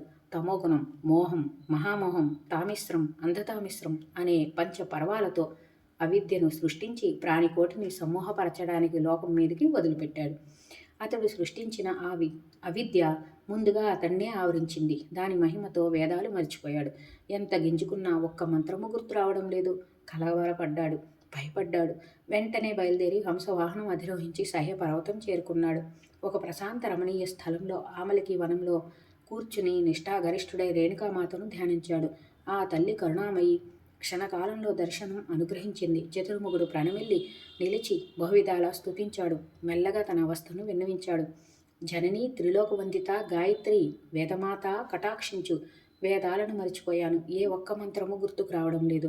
నువ్వు పరమేశ్వరివి, జగద్గురుత్వం నీది, సర్వదేవతామయివి. నీ అక్షర రూపాన్ని నా బుద్ధిలో తిరిగి ప్రకాశింపచేయి. చతురాన్న వెళ్ళి దత్తాత్రేయుల వారిని అభ్యర్థించు. అతడు వర్ణమాత్ర సహితంగా సకల విద్యలు నేర్చినవాడు అని రేణుకాదేవి బ్రహ్మకు చెప్పి వెంటనే దత్తాత్రేయుడిని పిలిచింది. జ్ఞానవేతృ పురస్కృత సర్వదేవ నమస్కృత. ఈ బ్రహ్మదేవుడు ఏదో అంటున్నాడు, కొంచెం కనుక్కో నాయనా అని చెప్పింది. అప్పుడు దత్తదేవుడు బ్రహ్మను సమీపించాడు. చతుర్ముఖ సర్వజ్ఞానవేత్త, ఏమిటి అడుగుతున్నావో చెప్పు, నాకు తెలిసింది తప్పక చెబుతాను. మునిశ్రేష్ఠ, వేదాలను, వేదాంగాలను, ఉపనిషత్తులను సమస్తము మర్చిపోయాను. దయచేసి వర్ణమాత్ర స్వరాత్మంగా వాటిని నాకు బోధించు.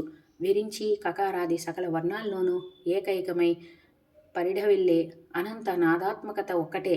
అది ఎవరిలో ప్రకాశిస్తుందో ఆ దేవిని సపర్ణ అంటారు. ఆ సపర్ణ ఈ రేణుకాదేవియే తప్ప మరొకరెవ్వరూ కాదు. సపర్ణ వేదమాత, సావిత్రి బ్రహ్మరూపిణి. అన్నీ ఆ జగద్ధాత్రి రేణుకాదేవియే. రెండో శక్తి లేదు. ఏకమాత్ర, ఏకవీర, ఓంకారైక స్వర అన్నీ ఆమెయే. అష్టపర్యాయక వాచక అని కూడా ఆమెను అంటారు. హలాదిని, విమల, ఉత్కర్షిణి, జ్ఞాన, యోగ, ఇత్య, ఈశాన, ప్రహివి, అనుగ్రహ అని అష్టపర్యాయ వాచకాలు ఒక్కటే అయినా అనేక రూపాలు ధరిస్తుంది కనుక ఏకవీర అన్నారు. ఆమెయే వేదమాత, గాయత్రి, బ్రహ్మరూపిణి. ముని శ్రేష్ఠ, సాధు, వేదమాత అన్న, గాయత్రి అన్న, బ్రహ్మరూపిణి అన్న ఒక్కరేనని చాలా చక్కని విషయం స్పష్టపరిచావు. దత్తాత్రేయ చతుర్ముఖులు ఇలా సంభాషించుకుంటూ ఉండగానే దత్తదేవుడి అంకపీఠ నివాసిని అయిన శ్రీదేవి ముఖం నుంచి చతుర్వేదాలు వెలువడి రేణుకాదేవి శరీరంలో ప్రవేశించాయి. దీంతో సంతృప్తి చెందిన చతుర్ముఖుడు రేణుకాదేవియే వేదమాత అని గుర్తించి భక్తి ప్రపత్తులతో నమస్కరించాడు. తల్లి, చందస్వరూపిణివి నీవు, ఓంకార స్వరూపిణివి నీవు, అనంత రూపిణివి నీవు. తెలిసి గాని తెలియక గాని నిన్ను నిందించే వాళ్ళు సకల పుణ్యఫలాలను కోల్పోతారు అని స్తుతించి మరొక్కసారి నమస్కరించి దత్తాత్రేయుడికి ప్రణమిల్లి పురాతన వేదస్మృతిని తిరిగి పొంది సత్యలోకానికి వెళ్ళిపోయాడు. ఆ జగదంబికే రేణు మహారాజు చేసిన తపస్సుకు సంతుష్టి అయి వారింట కన్యగా జన్మించి శివస్వరూపుడైన జమదగ్నిని పరిణయమాడింది, సేవలు చేసింది. ఆ దంపతులు కొంతకాలానికి లౌకిక దేహాలను విడిచిపెట్టి శివాని రూపాలతో కైలాసం తిరిగి చేరుకున్నారు.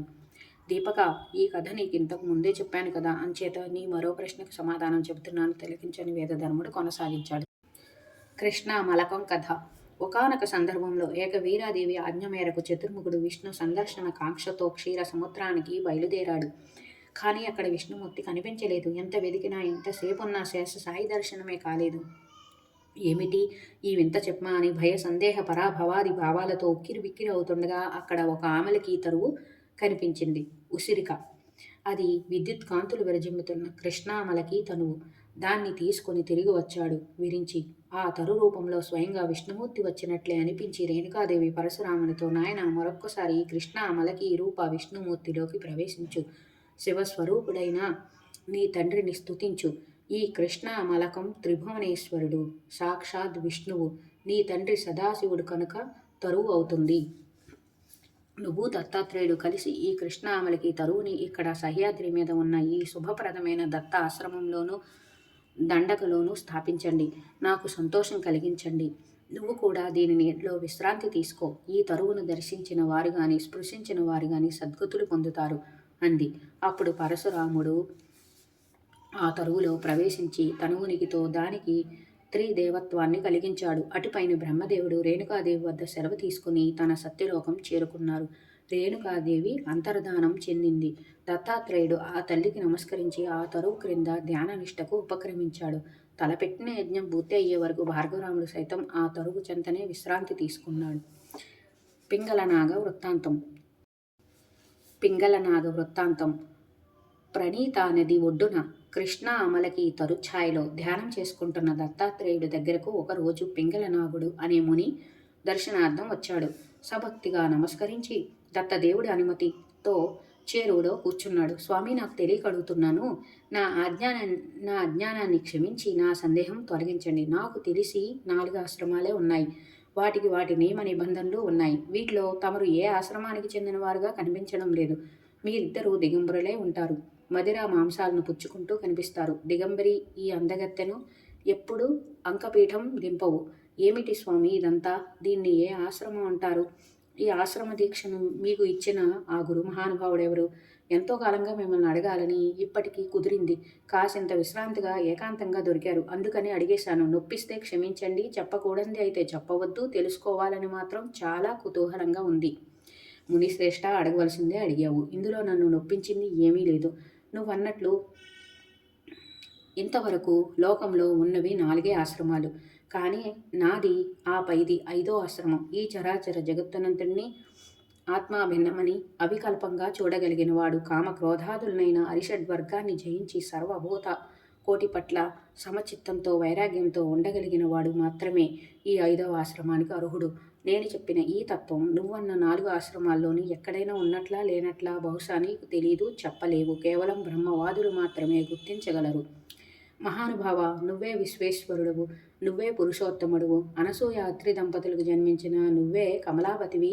అజ్ఞానంతో నేను చేసిన ఈ అధిక ప్రసంగాన్ని క్షమించు, నన్ను రక్షించు. నీ ఉదరంలో ప్రవేశించి సురక్షితంగా ఉండాలని నా ఆకాంక్ష.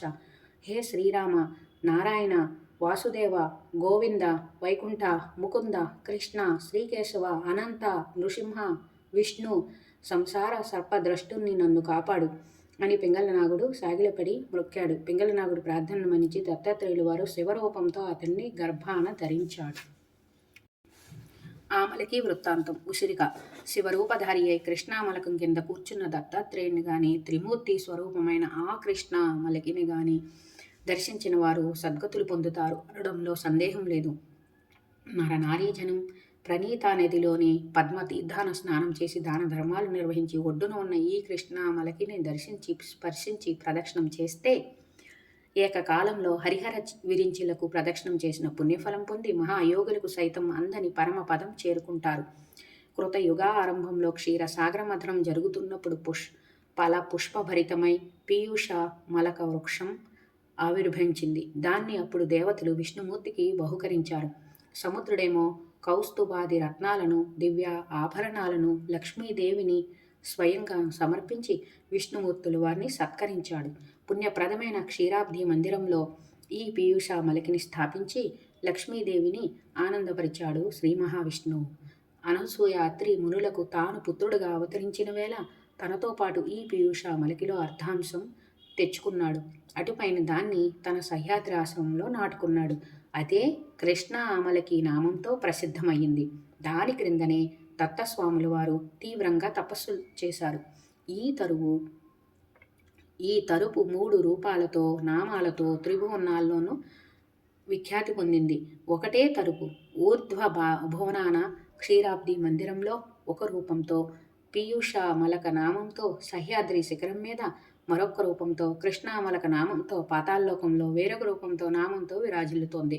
దత్తాత్రేయుని ఆశ్రమంలోని తృతీయాంశ విరాజితానికే సిద్ధామలకమని కూడా పేరు. ఇందువలనే సిద్ధామలక గ్రామం ఏర్పడి అటుపైన మాతాపురం అయ్యింది. దీన్ని దర్శించిన నరనారీజనం పరమపదం చేరుకుంటారు. చాంగ్రిక గాథ. పూర్వం కృతయుగంలో పురంధర అనే పట్టణంలో చాంగిరుగుడు అనే విప్రుడు ఉండేవాడు. అతడి భార్య పేరు భామ. అన్యోన్య దాంపత్యం ఇద్దరిది. చాంగిరికునికి ఇంద్ర పదవిని అధిష్ఠించాలని కోరిక. తపస్సు చెయ్యాలని నిశ్చయించుకున్నాడు. అనువైన ప్రదేశం ఎక్కడా అని ఆ దంపతులు అన్వేషణకు బయలుదేరి భూగోళం అంతా సంచరించి పర్వతాలు, అరణ్యాలు, నదీ తీరాలు, సరోవరాలు గాలించారు. ఎక్కడా వారికి అనువైన ప్రదేశమే కనిపించలేదు. దిగులుగా కూర్చున్నారు. అప్పుడు అతడి పితృదేవతలు దుర్దర్శులు అదృశ్య రూపాల్లో ఆకాశం నిలబడి, నాయన వృధాగా కాలయాపన చేసుకుంటున్నావు, 3 తీర్థాలు తిరుగుతున్నావు, వెంటనే బయలుదేరి మాతృ తీర్థం చేరుకో, అక్కడ పితృ రుణముక్తి పొందు. ఆ తీర్థంలో రేణుకా సమక్షంలో భక్తి శ్రద్ధలతో పితృదేవతలకు పిండ ప్రదానం చేస్తే అది కర్తకు పితృదేవతలకు సద్గతులు కలిగిస్తుంది. అంచేత మిగతా తీర్థాలన్నీ నిరర్ధకాలు, వాడి సంగతి మర్చిపో, వెంటనే మాతృతీర్థం చేరుకో అని సలహా ఇచ్చారు. అందుమీదట చాంగిరికుడు వెంటనే బయలుదేరాడు. సహ్యాద్రి మీద దత్తాత్రేయ ఆశ్రమం చేరుకుని ఏరు తటాకంలో స్నానం చేసి మాతృతీర్థంలో పితృదేవతలకు తర్పణాలు విడిచిపెట్టి చెంతనే గట్టు మీద ఉన్న కృష్ణామలకం కింద పిండ ప్రధాన శ్రాద్ధ విధులు నిర్వహించాడు. ఆ క్షణంలోనే అతని పితృదేవతలు ముక్తులై అక్షయ పుణ్యలోకాలకు వెళ్ళిపోయారు. పద్మతీర్థ మహిమ. దీపక, పనిలో పనిగా ప్రణీతా నదిలోని పద్మతీర్థ ప్రభావం కూడా చెబుతాను, ఆలకించు అని వేదధర్ముడు తన ప్రవచనాన్ని ఇలా కొనసాగించాడు. పూర్వకాలంలో ఉషా సూర్య దంపతులకు ఒక ఆడపిల్ల పుట్టింది. భానుమతి అని పేరు పెట్టుకున్నారు. సర్వశుభలక్షణ లక్షిత. రోజుకొక ఏడాదిగా త్వరగా ఎదిగింది. అందానికి, చురుకుదనానికి, చలాకి, ఆటపాటలకు పెట్టింది పేరయ్యింది. పరిపూర్ణ కన్యకామణి అయ్యింది. ఆ విషమోహిని చూసి భాస్కరుడే దురదృష్టవశాత్తు మోహితుడయ్యాడు. కోరిక తీర్చమంటూ వెంటపడ్డాడు. అజ్ఞానావృతుడైన తండ్రి నుండి తప్పించుకునే ఆ భానుమతి పాపభీతి అయి మృగీ రూపం ధరించి ఘోరారణ్యంలోకి పారిపోయింది. మోహాంధుడైన సూర్యుడు ఆ రూపద్రవిణ సంపన్నను వెదుక్కుంటూ ముల్లోకాలు సంచరించాడు. ఎట్టకేలకు అరణ్యంలో మృగి రూపంలో దాక్కున్న భానుమతిని పట్టుకున్నాడు. బలాత్కారం చేయబోయేలాగా ఇంద్రాది దేవతలు, కశ్యపాది ఋషులు ప్రత్యక్షమై వారించారు. కానీ కన్న కూతుర్ని కామించిన పాపచింతనకు, బలాత్కార ప్రయత్నానికి శిక్షగా కుష్ఠరోగం సంక్రమించింది. అది దినదిన ప్రవర్ధమానమై సూర్యుణ్ణి దారుణంగా పీడించసాగింది. అవయవాలు తిమ్మిరిలెక్కి వికలేంద్రుడయ్యాడు. తండ్రి పరిస్థితి చూసి భానుమతి దిగులు పడింది. మృగి రూపం విడిచిపెట్టింది. తండ్రికి నమస్కరించి ఆశీస్సులు తీసుకుని బ్రహ్మాది దేవతలను సందర్శించి తండ్రి కుష్ఠరోగం నయమయ్యే దారి చెప్పమని అభ్యర్థించింది.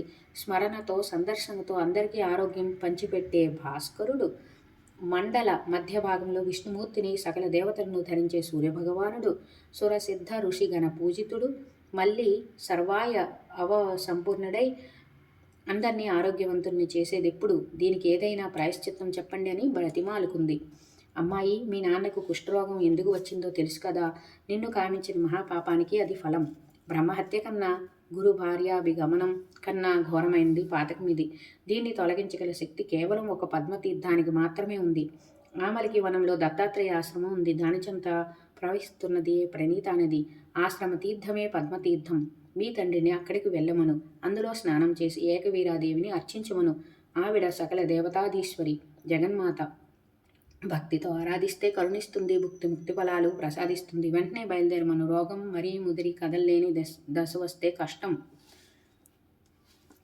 దేవతలు చెప్పిన ఉపాయాన్ని భానుమతి తండ్రికి వినిపించింది. అతడు వెంటనే బయలుదేరి పడుతూ లేస్తూ పాకుతూ డేకుతూ దత్తాశ్రమం చేరుకున్నాడు. నిత్యం పద్మతీర్థంలో స్నానం చేస్తూ దత్తదేవుని ధ్యానిస్తూ చిరకాలం తపస్సు చేశాడు. రేణుకాదేవిని బహువిధాలుగా మంత్రాలతో, శ్లోకాలతో స్తుతించాడు. ఆ తల్లి కరుణించింది. తేజోరాశి, నీ స్థుతులకు ప్రసన్నురాలినయ్యాను. నీ శరీరం ఆరోగ్యంతో రెట్టింపు అవుతుంది. నువ్వే అందరికీ వరాలిచ్చేవాడివి. నీకు ఈవేళ వరమిస్తున్నాను. ఇక ఆలసింపకు, స్వస్థానం చేరుకో. ఈ పద్మతీర్థంలో స్నానం చేసి పితృదేవతలకు తర్పణాలు విడిచిపెట్టిన వారంతా త్రివిధ రుణాల నుండి విముక్తులై దివ్యగతులు పొందుతారు.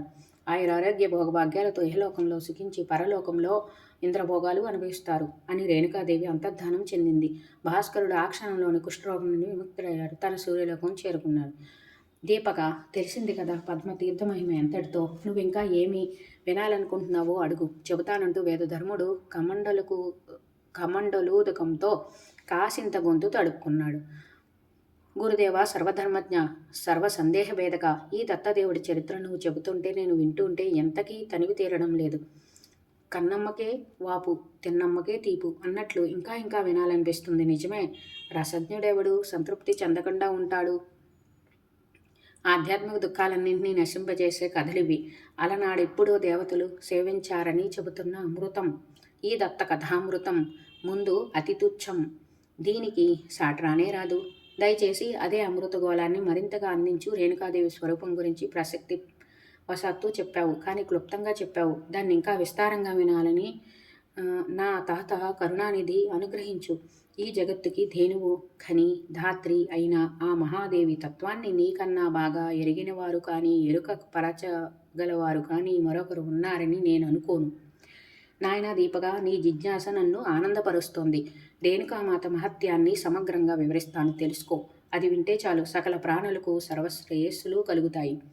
సురసిద్ధ ఋషి మండలితో పరివేష్టితుడై ఆమలికి వృక్ష ఛాయలో కూర్చుండి ఒకరోజు దత్తాత్రేయుల వారు పరశురాముణ్ణి ఇలా అడిగాడు. రామా, నువ్వు సర్వజ్ఞుడవు, త్రిలోక అధిపతివి, రేణుకా సుతుడవు. పైగా నీ మీద ప్రేమతో గణాధిపతి నీకు ఆత్మతత్వ స్వరూపం కూడా బోధించాడు. కాబట్టి నీ తల్లి రేణుకాదేవి స్వరూపాన్ని, మహత్యాన్ని నువ్వు పూర్తిగా గుర్తించి ఉంటావు. దయచేసి ఆ జగన్మాత మూలతత్వాన్ని నాకు తెలియపరచు. దత్తాత్రేయ రేణుకాదేవికి తనేడన్న మాటే గాని ఆ తల్లి మూలతత్వం ఏమిటో నాకు ఏమాత్రమూ తెలీదు. ఏక వీరాదేవి స్థూల సూక్ష్మాత్మక తత్వాలన్నీ తెలిసినవాడు నువ్వే, కనుక నువ్వే మాకు చెప్పు అన్నాడు పరశురాముడు. రామా, నీకు తెలియదంటే నేనెందుకు నమ్ముతాను? నాతో చెప్పించాలని ఈ ప్రయత్నం. పోనీలే, అలాగే చెప్తాను, విను. ముల్లోకాలను తన గర్భకోశంలో సంరక్షించే జగదేకమాత రేణుకాదేవియే. ఆమె దివ్య రూపం స్థూల సూక్ష్మ భేదాలతో రెండు విధాలుగా ఉంటుంది. అద్భుతావహమైన అంశం అది. అరణ్యాలు, నదులు, సముద్రాలు, పర్వతాలు, ప్రాణికోటి, ఈ భూగోళం ఇదంతా తల్లికి స్థూల రూపం. స్వర్గాలు, సర్వతీర్థాలు, దేవతలు, మహర్షులు, సప్త పాతాల లోకాలు, శేష కూర్మాదులు, ఈ దృశ్యమాన జగత్రయతమంతా ఆ తల్లి స్థూల రూపమే. పరబ్రహ్మమే ఆమె సూక్ష్మరూపం అని దత్తాత్రేయులు చెబుతూ ఉంటే విని పరశురాముడు ధ్యాన నిమగ్నుడయ్యాడు. అక్కడ అలాగే ఆమలకి తరువు చెంత ఏకవీరాదేవిని ఉపాసిస్తూ ఉండిపోయాడు. దీపక, ఒకప్పుడు కైలాస దర్శనానికి వెళ్ళిన మహర్షులు కుమారస్వామిని ఇదే వృత్తాంతం అడిగారు. ఆ షణ్ముఖుడు చెప్పిన రేణుకా మహత్యం నీకు తెలియపరుస్తాను, శ్రద్ధగా విను. రేణుకాదేవి మహిమ. మహర్షులారా, రేణుకాదేవి అంటే త్రి జగన్మాత. అందుకనే ఆ తల్లి నివసించిన స్థలాన్ని మాతృతీర్థం లేదా మాత్రాలయం అంటారు. ఒకప్పుడు దత్తాత్రేయుడు తాను ఆచార్యుడై నిలిచి ఆ పవిత్ర స్థలంలో పరశురాముని చేత ఒక మహాయజ్ఞం చేయించాడు. అది రేణుకాయజ్ఞం. దానికి ప్రజాపతియే ప్రధాన ఋత్వికుగా బ్రహ్మస్థానం అలంకరించాడు. తక్కిన మహర్షులందరూ వేద మంత్రాలు పఠిస్తూ మిగిలిన భూమికలు నిర్వహించారు. ఆ యజ్ఞంలో నారదాది దేవర్షులు, సిద్ధచారణ, గంధర్వాది దేవజాతుల వారు శుభప్రదమైన రేణుకా చరిత్రను భక్తి ప్రపత్తులతో గానం చేశారు. దేవతలు దుందుబులు మ్రోగించారు. అప్సరస్సులు నృత్యాలు చేశారు. యజ్ఞ పరిసమాప్తిలో క్షీర సముద్రం నుంచి పాలు, దద్యుదది నుండి పెరుగు, వృతాబ్ది నుండి నెయ్యి, ఇలా సప్త సముద్రాల నుండి సప్త ద్రవాలను తెచ్చి, కృష్ణామలకి నుండి మధు శర్కరలు గ్రహించి, గంగాది పుణ్య నదుల నుండి పవిత్రోదకాలు తెచ్చి వీటన్నింటితో దత్తాత్రేయుడు స్వయంగా ఏకవీరాదేవికి అభిషేకం చేశాడు. సాష్టాంగపడి లేచి చతుర్వేద మంత్రాలతో స్తుతించాడు. పద్మాసనం వేసి కూర్చుని మెల్లగా ధ్యానంలోకి జారుకున్నాడు. దేవతలందరూ చూస్తూనే ఉన్నారు. దత్తాత్రేయులు వారు హఠాత్తుగా అంతర్ధానం చెందారు. అందరూ ఆశ్చర్యచకితులయ్యారు. రేణుకాదేవిని ధ్యానిస్తూ మన కళ్ళ ఎదుటే కళ్ళు మూసుకుని కూర్చున్న దత్తాత్రేయులు వారు ఏమయ్యారంటే ఏమయ్యారు, ఎటు వెళ్ళారంటే ఎటు వెళ్ళారు, అందరూ ఒకరినొకరు ప్రశ్నించుకున్నారే తప్ప ఎవరికీ సమాధానం దొరకలేదు.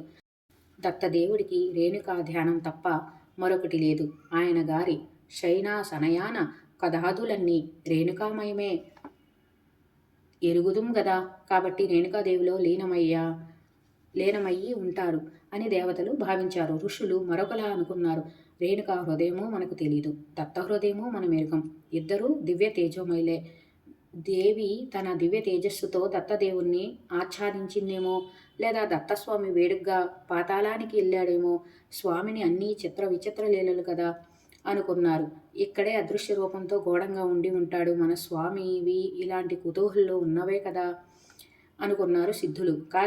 కూసేపట్లో ప్రత్యక్షమవుతాడు చూడండి, ఆ నగ్న సుందరితో మధువును సేవిస్తూ ప్రత్యక్షమవుతాడని విద్యాధరులు అభిప్రాయపడ్డారు.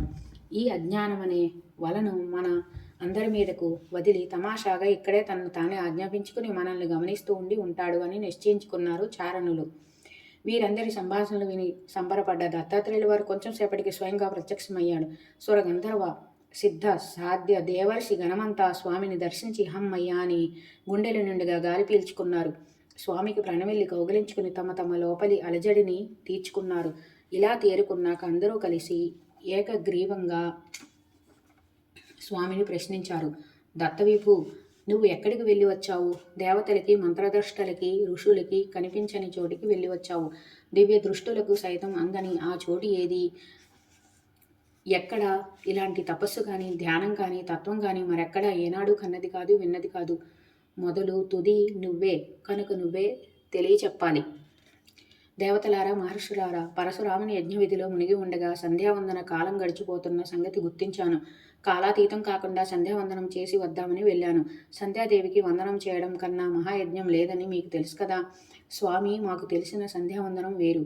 దానికి ఇలా అదృశ్యమై ఎక్కడికో పోనవసరం లేదు. నీవు నమస్కరించిన సంధ్యాదేవి ఎవరు? నివాస స్థలం ఏమిటి? వెళ్ళి వచ్చిన వాడివి నీకు తెలీదా? ఆ సంధ్యావందనానికి కాలమేమిటి? కర్త ఎవరు? తీర్థం ఎక్కడ? ఇవన్నీ మాకు కటాక్షించు. ఆర్యులారా, యోగీశ్వరుల హృదయాల్లో సర్వదా నివసించే యోగిని రేణుకాదేవియే సంధ్యాదేవి. ఆమెకే నేను వందనం ఆచరించి వచ్చాను. ధ్యాన నిర్మలము, అమృతానంద పూర్ణము అయిన మనస్సులో సర్వతీర్థమయ్యి రేణుకాదేవికి వందనం ఆచరించి వచ్చాను. యోగ మార్గరతులు నిరంతరం ఆ మహామాయనే ధ్యానిస్తుంటారు.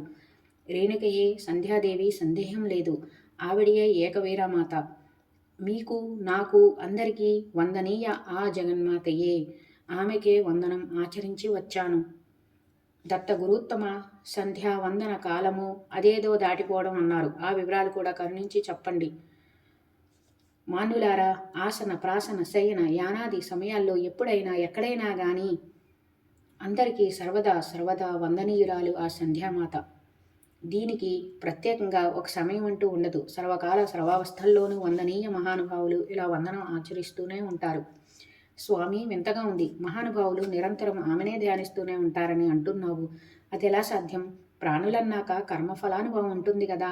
దారుణ కర్మలకి బాధలను అనుభవిస్తారు కదా. ఎంతటి మహానుభావులైతే మాత్రం ఆ సమయాల్లో కూడా సంధ్యావందన విధి సాగించగలరా?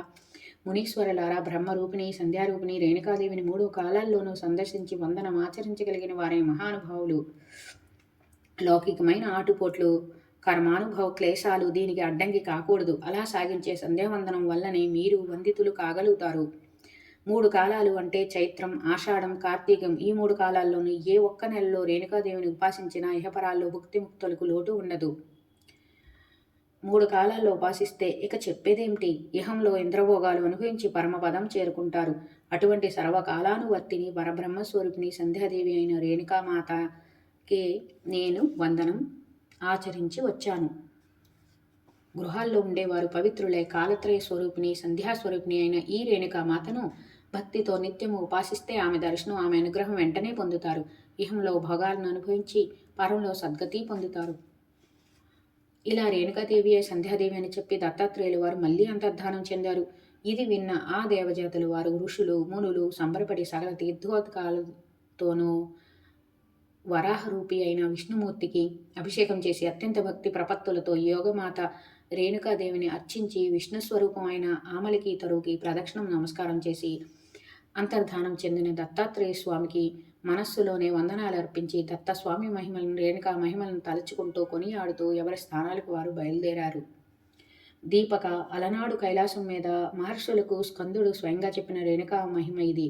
విన్నావు కదా, మరి కానీ కోరికేంటి అన్నాడు వేదధర్ముడు. గురుదేవ, దత్తాత్రేయుడి ప్రభావమే నాకు ఇంకా వినాలని తెలుసుకోవాలనుంది. కార్తి వీరార్జున్ని అంతటి మహావీరుణ్ణి చేసిన దత్తదేవుడి దయను ఎంతని కొనియాడగలం? అటువంటి పుత్రుణ్ణి పొందడానికి కృతవీర్య దంపతులు ఏ పుణ్యాలు చేశారో, ఏ వ్రతాలు ఆచరించారో, సాధన సంపత్తి లేకుండా ఫలాలు దక్కవు కదా, ఆ వివరాలు చెప్పండి అని అభ్యర్థించడమే తడవుగా వేదధర్ముడు ఆరంభించాడు. దీపక, వెనుకటికి పాండవ మధ్యముడైన అర్జునుడు అడిగితే శ్రీకృష్ణుడు ఈ వృత్తాంతం అంతా అతడికి వివరించి చెప్పాడు. అదే నేను నీకిప్పుడు యథాతథంగా చెబుతాను. ధర్మజ కృష్ణ సంవాదంగా నడుస్తుంది విను. సూర్యుడు చెప్పిన సప్తమి నపన వ్రతం. ధర్మరాజ వరాహకల్పంలో వైవస్వత మన్వంతరంలో కృతయుగంలో ప్రథమ పాదాన హైహయ వంశం ఉండేది. ఆ వంశంలో కృతవీర్యుడనే మహారాజు ప్రతాపశాలి అయి సప్త ద్వీపాకృతమైన మహీమండలాన్ని ఏకఛత్రాధిపత్యంగా పరిపాలించాడు. 77,000 సంవత్సరాలు పరిపాలించాడు. ఆ మహారాజుకి 100 మంది పుత్రులు జన్మించి చపన మహర్షి శాపాగ్నికి ఆహుతయ్యారు. పుత్ర శోకం తట్టుకోలేక రాజదంపతులు ఓలను విలిపిస్తూ బృహస్పతిని శరణు వేడారు. ఎందుకు ఇలా జరిగింది? మాకు ఈ జన్మలో పుత్రోత్సాహం ఉన్నదా? వంశోద్ధారకుడు కలుగుతాడా? మేమేం చేయాలి? దివ్య దృష్టితో పరిశీలించి అనుగ్రహించండి అని కాలా వెళ్ళపడి అభ్యర్థించారు. బృహస్పతి మహాపండితుడైన హృదయం కలవాడు కనుక స్పందించాడు. దివ్య దృష్టి సారించాడు. కృతవీర్య, దుఃఖించకు, క్లేశాలు పడతావు గాని త్వరలోనే నీకు దీర్ఘాయుష్మంతుడైన పుత్రుడు జన్మిస్తాడు. అయితే ఈలోగా నువ్వు వదిలించుకోవలసిన కల్మషాలు కొన్ని ఉన్నాయి. వాటి ఫలితంగానే మీకిద్దరకు ఈ పుత్రశోకం. వాటిని వదిలించుకో. దీనికి ఒక మార్గం ఉంది. దత్తాత్రేయుడు తన భక్తులకి ప్రబోధించిన సప్తమి స్నపన వ్రతాన్ని మీరు ఆచరించండి. కల్మషాలు తొలగిపోతాయి, మీ కోరికలు తీరుతాయి. ఈ వ్రత విధానం తెలిసినవాడు కర్మసాక్షి సూర్యభగవానుడు కనుక ముందుగా అతన్ని అర్చించి ప్రసన్నుణ్ణి చేసుకోండి. ఇక క్షణం కూడా వృధా చేయకండి. వెళ్ళిరండి, శుభమకుగాక అని ఆశీర్వదించి పంపించాడు. కృతవీర్యుడు ఉపవాస దీక్షతో వేద మంత్రాలతో నెలనాళ్ళు సూర్యుణ్ణి అత్యద్భుతంగా ఆరాధించాడు. దానికి సంతుష్టుడై సహస్రకిరణుడు ప్రత్యక్షమయ్యాడు. సప్తమి స్నపన వ్రతాన్ని ఉపదేశించాడు. రాజా, ఈ వ్రతాన్ని ఆచరిస్తే శిశుమరణాలు అంతరిస్తాయి, వ్యాధి పీడలు తొలగుతాయి, అన్ని వయస్సుల వారికి ఆరోగ్యం బాగుపడుతుంది. ఇది నీ చింతలను తొలగిస్తుంది. వ్రత విధానం చెబుతున్నాను, శ్రద్ధగా గ్రహించు. మృతవశ అయిన ఇల్లాలు మళ్ళీ గర్భం దాల్చాక 7వ నెల రాగానే గ్రహ తారా బలాదులు సరిచూసి ఒక శుభముహూర్తం నిశ్చయించుకోవాలి. ఆ పూట దంపతులు ఉదయాన్నే లేచి స్నానం చేసి పురోహితుల చేత పుణ్యాహవచనం చేయించుకోవాలి. పేడతో అలికి ముగ్గులు పెట్టిన మండపంలో అగ్నిహోత్రుని స్థాపించాలి. బియ్యం, రక్త శాలేయాలు, ఆవు పాలతో కలిపి చరువులు తయారు చేసుకోవాలి. వాటిని సూర్య, రుద్ర, సప్త మాతృకా గణాలకు ఆహుతి చేయాలి. సౌర సూక్తాలతో సూర్యదేవునికి ప్రత్యేక హోమాలు చేయాలి. జిల్లేడు లేదా మోదుగి సమిధులనే హోమాలకు ఉపయోగించాలి. ఎవలు నల్ల నువ్వులతో అష్టోత్తర శతంగా ఈ హోమాలు సాగాలి. 7 కలశాలను గంగాజలంతో నింపాలి. ఆ కలశాలను మండపంలో 4 కోణాల్లో 4, తూర్పున 1, పడమట 1, మధ్యలో 1 ఉంచాలి. మంచి గంధంతో పరిమళభరిత పూలతో దర్భలతో కలశారాధన చెయ్యాలి. 7 కలశాలని 7 అద్దాలతో కప్పాలి. సప్తర్షుల్ని వీటిలోకి ఆహ్వానించి ఆవాహన చెయ్యాలి. తూర్పు పడమర కలశాల్లోకి సూర్యచంద్రుని అభిమంత్రించాలి. ఓషధీ సూక్తాలు పఠించాలి. పంచప్రకార జలన్వితాలు చెయ్యాలి. పంచరత్నాలతో పంచపల్లవాలతో అలంకరించాలి. శుద్ధి చేసిన మట్టి తెచ్చి 7 కలశాల్లోనూ వెయ్యాలి. రత్నాలు వేసిన 5 కలశాల నుండి మధ్యమ కలశాన్ని పురోహితుడు సూర్యమంత్రాలు ఉచ్చరిస్తూ ఉండగా పైకి తీయాలి. భోజనాలు చేసి నూతన వస్త్రాలు ఆభరణాలు ధరించిన 7 దంపతులు సంతానం కలవారే ఉండాలి. ఆ కలశాన్ని అందుకుని మండలాకారంగా నిలబడి ముందుకు ఒకంత వంగి అందులోని నీళ్లు వంపుతూ మృతవస్థ ఇప్పుడు 7వ నెల గర్భిణి అయిన ఆ యజమానురాల్ని ఏకధారగా అభిషేకించాలి. గర్భస్థ శిశువుకు దీర్ఘాయుష్యాన్ని, గర్భిణికి జీవత్పుత్రతను ఆకాంక్షించి ఆశీర్వదించాలి. నవగ్రహాలు, అష్టదిక్పాలకులు, హరిహర హిరణ్య గర్భులు శిశువుని రక్షించాలని, దుష్టగ్రహాలు తల్లి బిడ్డలను పీడించక తొలగిపోవాలని దీవించాలి. అటుపైన యజమాన దంపతులు ఆ 7 దంపతుల్ని షోడశోపచారాలతో అర్చించాలి. గణేశుణ్ణి, కుమారస్వామిని అర్చించి బంగారంతో ధర్మరాజు ప్రతిమ చేయించి దాన్ని తిలపాత్ర మీద ఉంచి గురువుకు దానమివ్వాలి. విత్తలోపము సుతారము పనికిరాదు. భూరి దక్షిణలతో నూతన వస్త్రాలతో విందు భోజనాలతో బ్రాహ్మణులను బంధుమిత్రులను సంతృప్తిపరచాలి. అయ్యం తర్వాత గురువు ఇలా ఆశీర్వదించాలి. బాలుడు సుఖంగా 100 ఏళ్ళు జీవించుగాక. ఇంకా ఏమైనా దురిత శేషముంటే అది బడడబా ముఖంలో పడిపోవుగాక. బ్రహ్మ, రుద్ర, విష్ణు, స్కంద, వాయు, శక్ర, వహిని ప్రభృతులు అందరూ దుష్టగ్రహాల నుండి మాతా శిశువుల్ని రక్షిస్తూ సకల శుభాలు కలిగింతురుగాక. ఇలాంటి శుభాశీస్సులు అందించాలి. ఆశీర్వదించిన గురువుకి ప్రణమిల్లి కపిల గోవును బహుకరించాలి. ఇది యథాశక్తిగా చేయవచ్చు. ఆ పైన సూర్యుడికి, శివునికి నమస్కరించి ఆ గర్భిణి హుతాశేషమైన చరువును భుజించాలి. ఈ వ్రతాన్ని శుక్లపక్షం సప్తమి తిథి నాడు చేస్తే చాలా మంచిది. దీన్ని శ్రద్ధగా ఆచరించండి అని ఉపదేశించి సూర్యభగవానుడు వెళ్ళిపోయాడు. ధర్మజ, కృతవీర్య దంపతులు ఈ వ్రతాన్ని చేసినందువల్లనే వీరి కుమారుడు కార్తవీర్యార్జునుడు దుర్గాశ్వంతుడై 85,000 సంవత్సరాలు భూగోళాన్ని పరిపాలించగలిగాడు. భాస్కరుణ్ణి ఆరోగ్యం కోరాలి, అగ్నిని ధనం కోరాలి, శంకరుణ్ణి జ్ఞానం కోరాలి, జనార్దుని సద్గతి కోరాలి అని పెద్దలు చెబుతున్నారు. ఈ సప్తమి స్నపన వ్రతాన్ని ఏకాగ్ర చిత్తంతో పఠించిన వారు, విన్నవారు సకల శుభాభీష్ట సిద్ధులు పొందుతారని మహర్షులు వాక్కు. ధర్మరాజా, కృతవీర్యుని ధర్మపత్ని శీలధర కూడా కొన్ని ప్రత్యేక నోములు వ్రతాలు చేసింది. ఒకరోజు యాజ్ఞవల్క్య మహర్షి ఆశ్రమానికి వెళ్లి ఋషిపత్ని అయిన మైత్రేయిని దర్శించింది. కుశల ప్రశ్నల అనంతరం తన మనోవేదనను చెప్పుకుంది. గుణవంతుడు, వంశాన్ని నిలబెట్టే సత్పుత్రుడు కలిగేందుకు ఏదైనా నోమో వ్రతమో ఉపదేశించమని అభ్యర్థించింది. అప్పుడు మైత్రేయి ఆమెను ఓదార్చి ఇలా చెప్పింది. అనంత వ్రతం. శీలధర, కోరికలు తీరాలంటే జనార్దుని ఆరాధించడం ఒక్కటే మార్గం. అనంత వ్రతం అని ఒకటి ఉంది, చెబుతాను విను. మార్గశీర్ష మాసంలో మృగశిరా నక్షత్రం ఉన్న రోజునే ఉదయాన్నే లేచి స్నానాధికం ముగించుకుని గోమూత్రం కాసింత పుచ్చుకుని పగలంతా ఉపవాసం ఉండి సాయంత్రం ఈ వ్రతం చెయ్యాలి. ముందుగా అనంతుడి వామపాదాన్ని పూలతో గంధాక్షరాలతో శక్తిగా పూజించాలి. అనంతుడు సర్వవాంఛాప్రదుడు, అనంత ఫలదాయకుడు. నాకు ఈ జన్మలోనూ రాబోయే జన్మల్లోనూ భద్రప్రదుడు అగుగాక. నేను చేస్తున్న ఈ అనంత వ్రతంలో సంతుష్టుడై నీ పూజలకు అర్చనలకు సంబరపడి అనంతుడు నాకు అనంత పుణ్యోపచయాన్ని సమకూర్చుగాక అని సంకల్పించుకుని ఏకాగ్ర చిత్తంతో అనంతుణ్ణి ధ్యానించి సాష్టాంగ నమస్కారం చెయ్యాలి. అలాగే పురోహితుడికి నమస్కరించి దక్షిణ తాంబూలాలు అందించాలి. రాత్రికి తైలవర్జితమైన ఆహారం తీసుకోవాలి. తరువాత పుష్యమాసంలో పుష్యమీ నక్షత్రం ఉన్న రోజున ఇలాగే పగలంతా ఉపవాసం ఉండి సాయంకాలం అనంతుడి వామకడి భాగాన్ని అర్చించాలి. అప్పట్లాగనే సర్వవంశాప్రదుడు కమ్మ, నీ జన్మ జన్మలకి భద్రదాయకుడు కమ్మని అనంత పుణ్యోపచయాన్ని సమకూర్చమని అభ్యర్థించాలి. పురోహితుణ్ణి దక్షిణ తాంబూలాలతో సత్కరించి పంపాలి. ఇదే ప్రకారంగా మాఘమాసంలో మఘా నక్షత్రం ఉన్న రోజున అనంతుడి వామ వక్త్ర భాగాన్ని, పాల్గొనంలో ఫల్గుని నక్షత్రం ఉన్న రోజున వామస్కందాన్ని యథావిధిగా గంధ పుష్పాదులతో పూజించి విప్రుణ్ణి దక్షిణ తాంబూలాలతో సత్కరించి రాత్రికి తైలవర్జితంగా పూజించాలి. ఈ 4 నెలలు బ్రాహ్మణులకి ఎవలు దానమివ్వాలి. ఇలాగే ప్రాతఃస్నానం, గోమూత్ర ప్రాశనాలతో ప్రారంభించి చైత్రంలో దక్షిణ కడిభాగాన్ని, వైశాఖంలో దక్షిణ పాదాన్ని జ్యేష్ఠ మాసంలో మొత్తం కడిని అర్చించాలి. ఆషాఢంలో పాదపూజ చేయాలి. శ్రావణంలో పాదద్వయార్చన చేయాలి. పురోహితుడికి ఘృత దానం ఇవ్వాలి. గాయత్రికి తైలవర్జితంగా భోజనం. శ్రావణ, భాద్రపద, ఆశ్వయుజ, కార్తీక మాసాల్లో ఆయా నక్షత్రాలున్న రోజుల్లో ప్రాతః స్నాన, ఘృత, ప్రాసన, ఘృత దానాలు చేయాలి. భాద్రపదంలో పూర్వభద్ర నక్షత్రం ఉన్న రోజున గుహ్యాన్ని, ఆశ్వయుజంలో అశ్విని నక్షత్రం ఉన్న రోజున హృదయాన్ని, కార్తీకంలో కృత్తికా నక్షత్రం ఉన్న రోజున శిరస్సును అర్చించాలి. స్నాన, ప్రాసన, అర్చన, దానాలు ప్రతి నెల నియమనిష్టలతో జరగాలి. నక్తాలతో హవిష్యాన్నం భుజించాలి. ఇది ప్రశస్తం. 4 నెలలకోసారి బ్రాహ్మణ సంతర్పణలు జరపాలి. దీన్ని పారణ-త్రితయం అంటారు. ఈ వ్రత దీక్ష నడుస్తున్నప్పుడు తుమ్ములు వచ్చినా, ప్రస్థలనాదులు జరిగినా అనంతుడి నామాలను జపించాలి. ఇది సంవత్సర కాల వ్రతం. దీనికి ఒక ప్రత్యేకమైన ఉద్యాపన కూడా ఉంది. బంగారంతో అనంతుడి ప్రతిమ చేయించాలి. వెండితో రోకలి నాగిలి చేయించాలి. ఈ రెంటిని ఆ ప్రతిమకు చెరకు వైపున ఉంచాలి. షోడశోపచార పూజ చేయాలి. అనంత ప్రతిమకు తలపాగా చుట్టాలి. పూలదండలు అలంకరించాలి. గొడుగు పాదుకలు అమర్చాలి. భక్తితో ఇలా అంగపూజ జరపాలి. అనంతుడికి నమస్కారమని శిరస్సును, సర్వాత్ముడికి నమస్కారమని పాదాలను, శేషుడికి నమస్కారమని జామ యుగలాన్ని, కాముడికి నమస్కారమని కటిని, వాసుదేవుడికి నమస్కారమని పార్శ్వాలను, సంకర్షణుడికి నమస్కారమని ఊరు యుగలాన్ని, వస్త్రధారికి నమస్కారమని భుజాలను, శ్రీకంఠనాథుడికి నమస్కారమని కంఠాన్ని, విశ్వముఖుడికి నమస్కారమని ముఖాన్ని, ఇలాగే నా నామధేయాలతో శ్రీకృష్ణుడు ధర్మరాజుకు చెబుతున్న కథ. హల ముసలాలను అర్చించాలి. తరువాత నక్షత్ర దేవతా పూజలు చేయాలి.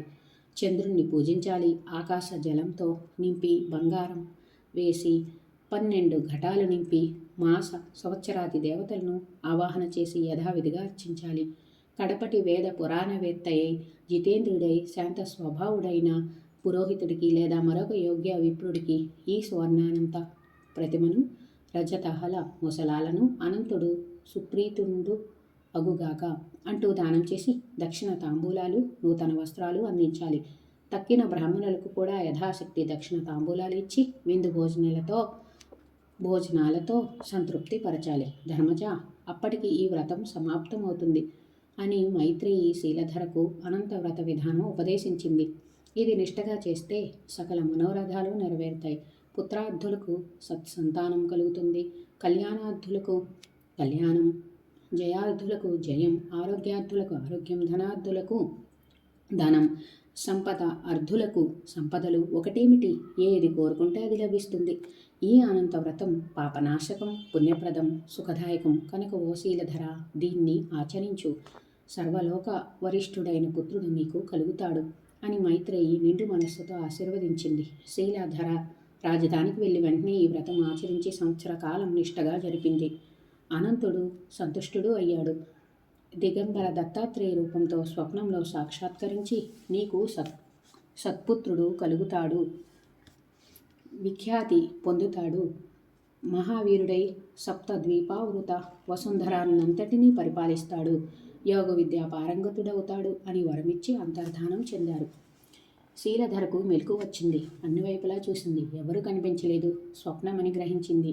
ఆనందించింది. భర్తను నిద్రలేపింది. తన స్వప్నం వివరించింది. అతడు సంబరపడ్డాడు. నీ కల నిజమవుతుందని శుభాకాంక్షలు పలికాడు. అటుపైన కొంతకాలానికి ఒక సుముహూర్తాన శీలధరకు మగబిడ్డ జన్మించాడు. అప్పుడు శుభసూచకంగా చల్లని వాయువులు వీచాయి. ఆకాశం విశదమయ్యింది. జగత్తంతా మురిసిపోయింది. దేవదందువులు మృగాయి.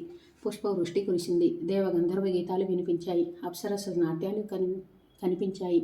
లోకులందరికీ ధర్మం పట్ల ఆసక్తి కలిగింది. కృతవీర్యుడి కుమారుడు కాబట్టి కార్తవీర్యార్జునుడు అయ్యాడు. ఈ బాలుడు తపస్సు చేసి, సేవలు చేసి దత్తాత్రేయుని మెప్పించి అనుగ్రహపాత్రుడయ్యాడు. ఆ స్వామి సహస్ర బాహువులు, అనంత శక్తియుక్తులు, సహస్ర ఆయుధాలు, శౌర్య పరాక్రమాలు సమస్తము ఇచ్చి అతన్ని చక్రవర్తిని చేశాడు.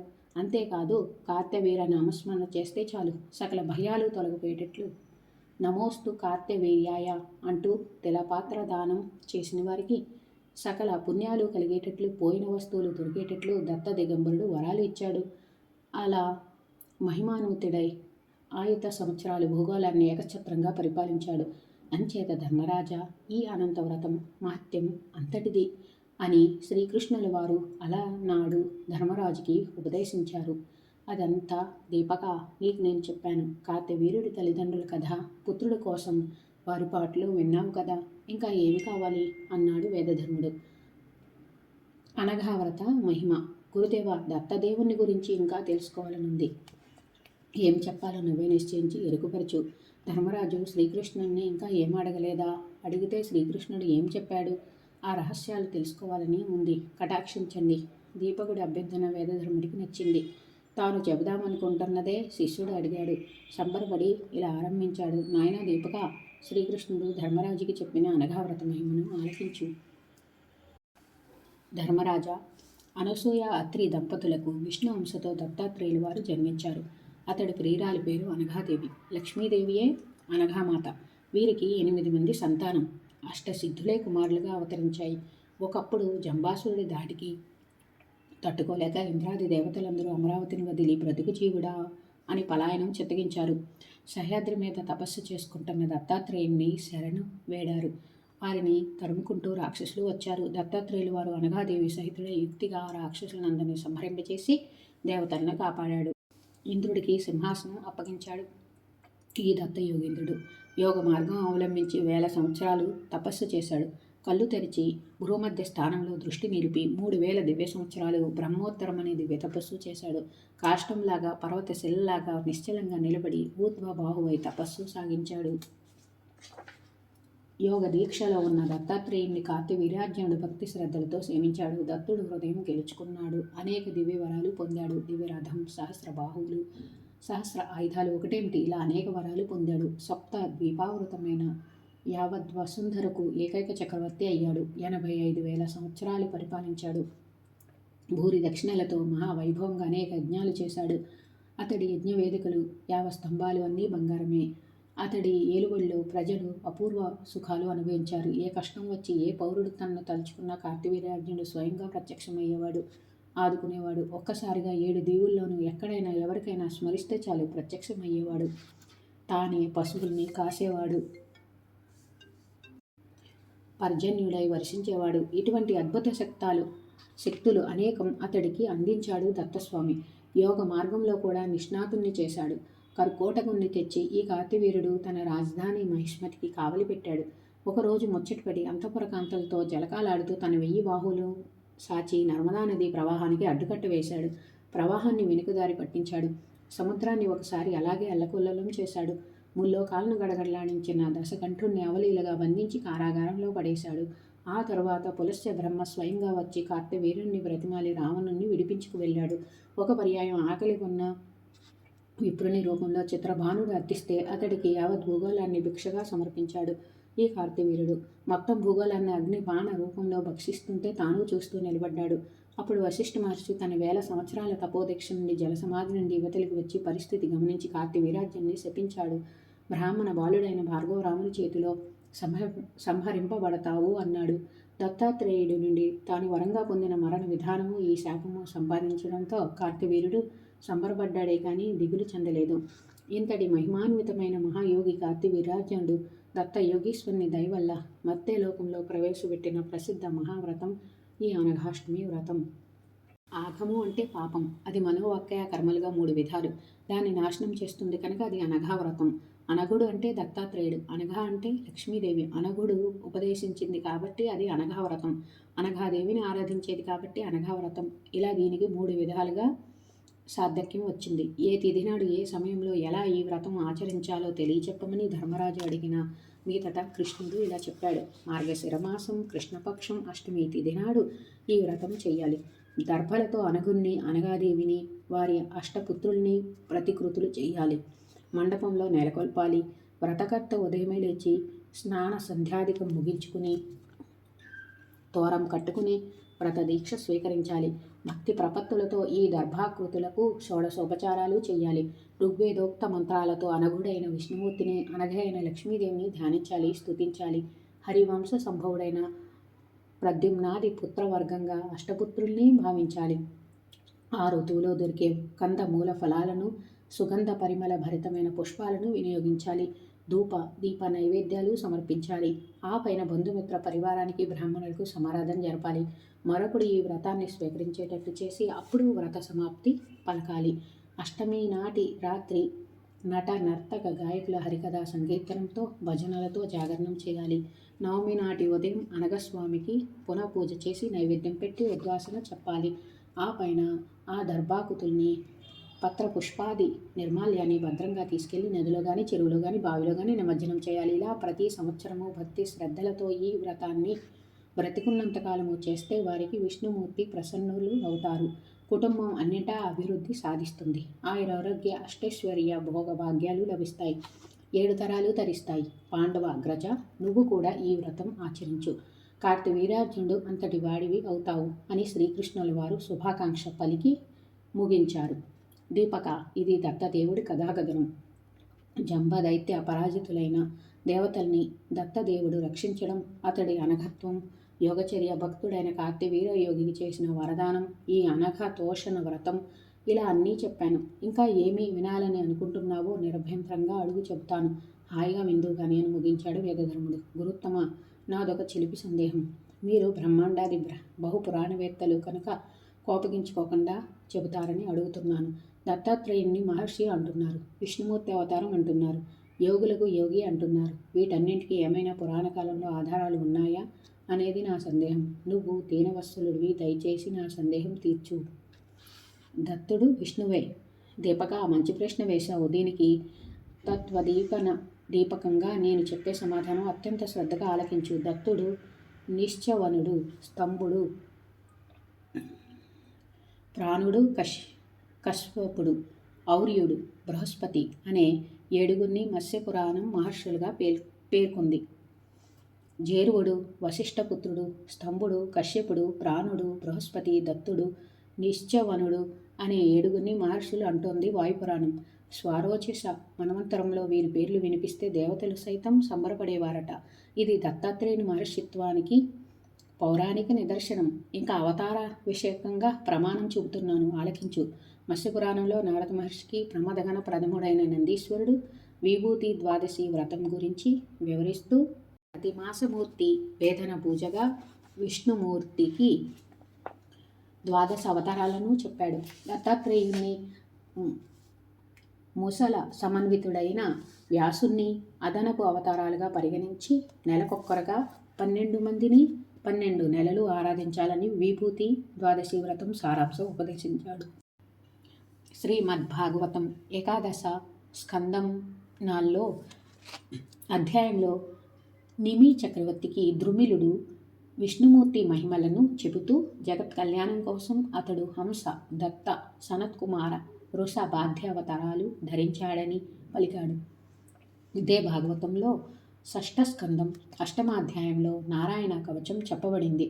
ఉగ్రధనుడైన నారాయణుడు నన్ను అఖిల ప్రమాదాల నుండి కాపాడుగాక, హాసం నుండి నరుడు రక్షించుగాక, యోగనాథుడైన దత్తాత్రేయుడు అయోగం నుండి ప్రోచుగాక, కపిలుడైన గణేశుడు కర్మబంధం నుండి తప్పించుగాక. ఇలా సాగుతుంది ఆ కవచం. దీన్ని బట్టి నారాయణాంశ సంభవుడు దత్తాత్రేయులు వారు అని స్పష్టమవుతుంది. 6వ స్కందం 15వ అధ్యాయంలో చిత్రకేతుడు తనకు కనిపించిన ఒక మహాముని స్వామి తమరెవరు, లోమసుడు, చవనుడు, దత్తుడు, ఆసురి, పతంజలి మొదలైన మహానుభావుల్లో ఎవరు మీరు అని ప్రశ్నిస్తాడు. హరివంశంలో కూడా మరొక దాఖలా ఉంది. విష్ణుమూర్తి దత్తాత్రేయుడై అవతరించాడని, వేదాలు, వర్ణాశ్రమ ధర్నాలు, యజ్ఞయాగాలు అడుగంటిపోతే వాటిని ఉద్ధరించాడని, కార్తవీర్యుడికి సహస్రబాహువులు, అధర్మ నివారణ, పృథ్వీ విజయం, సంగ్రామంలో అధికుడి చేతిలో మరణం అనే 4 వరాలు ఇచ్చి భూగోళాన్ని ధర్మబద్ధంగా ఏలించాడని, అతడికి అంకితం అయితే 2 చేతులు 1000 చేతులు అవుతాయనే వైశంపాయనుడు స్వయంగా ప్రశంసించాడు హరివంశంలో.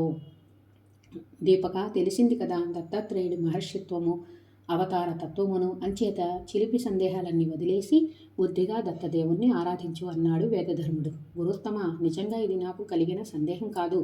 ఇలాంటి విపరీత బుద్ధులు భావి కాలాల్లో ఆవిర్భవిస్తాయని, పెడసరం ప్రశ్నలు వేస్తారని ఊహించి ముందుగానే సర్వజ్ఞులైన మీతో ఇలా సమాధానాలు రాబట్టుకుని లోకానికి తెలుపుడయ్యేటట్లు చేశాను. లేకపోతే రేపటి ముందు ముందు కాలాల్లో ఈ ప్రశ్నలు ప్రశ్నలుగానే మిగిలిపోవచ్చు. సరే గురుదేవా, దయానిధి, నీ ముఖ పద్మం నుండి జాలువారే ఈ కథా మకరందం జన్మ జర వ్యాధి మృత్యు నివారకం. ఇంతటి అదృష్టానికి నోచుకున్నందుకు నా జన్మ చరితార్థం. కార్తవీర్యుడి గురించి సమగ్రంగా తెలియజెప్పాను.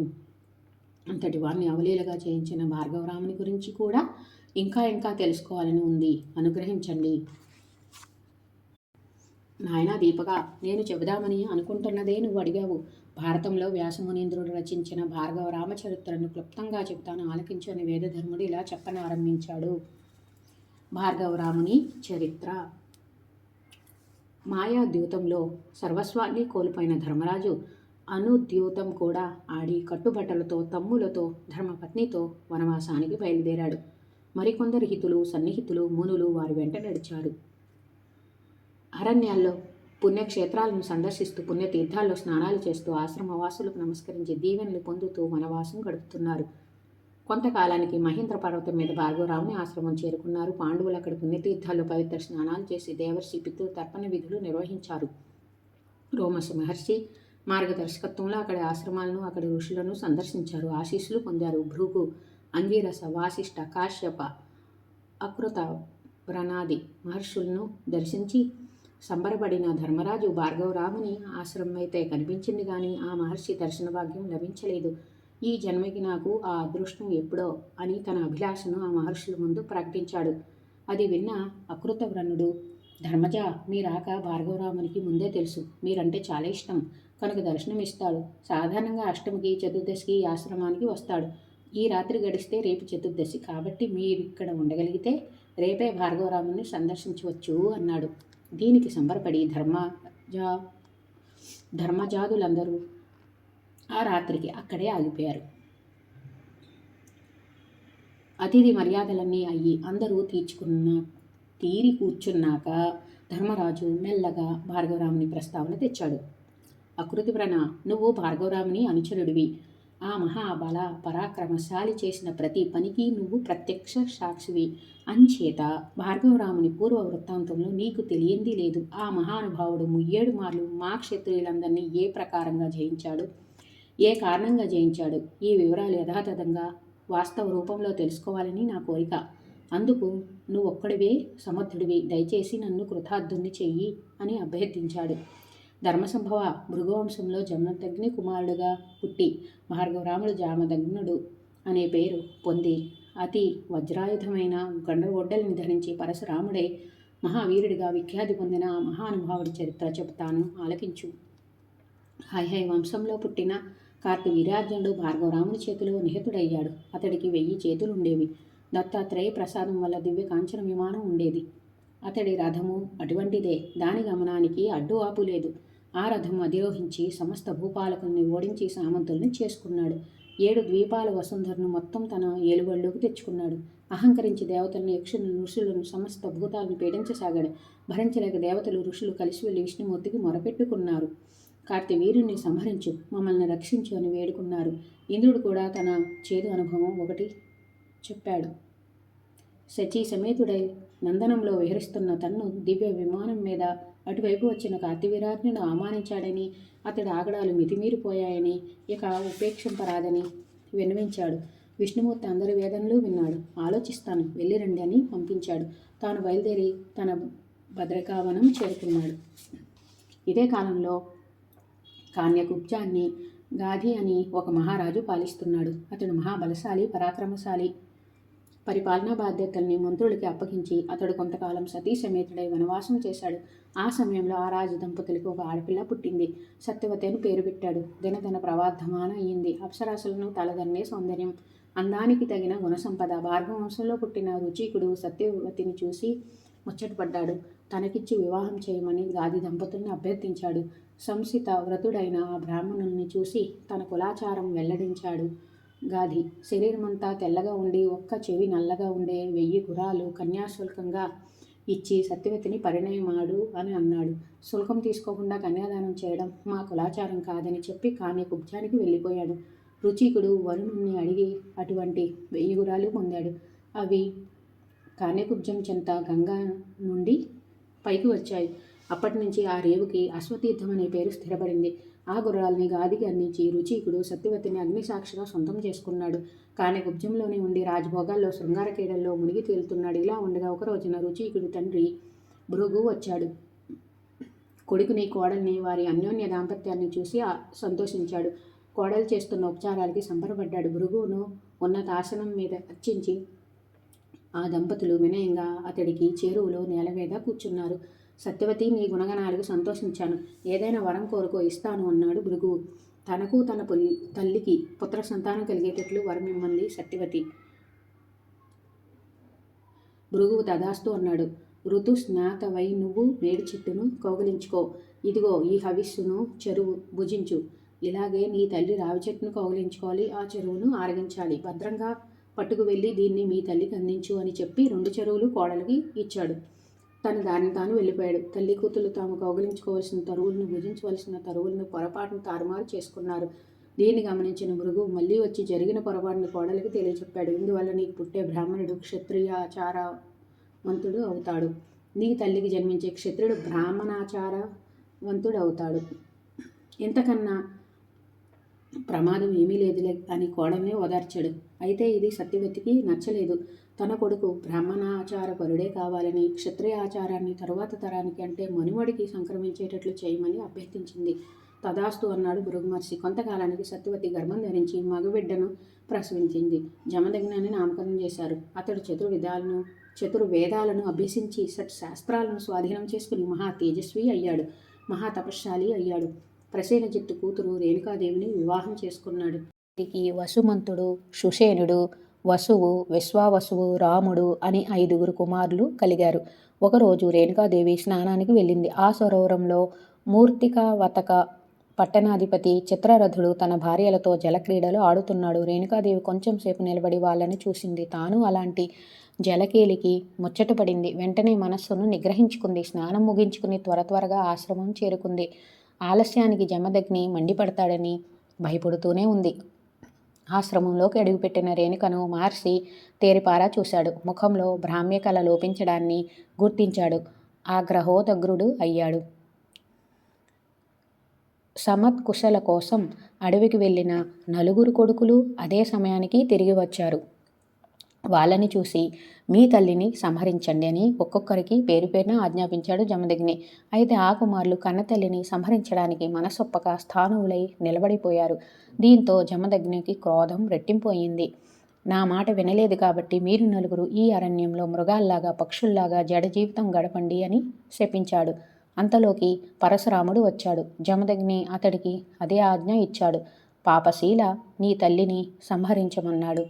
అనడమేమిటి, అతడు తన గొండ్రగడ్డలతో తల్లి శిరస్సు నరికివేశాడు. జమదగ్ని కోపం చల్లారింది. సంతోషించాడు.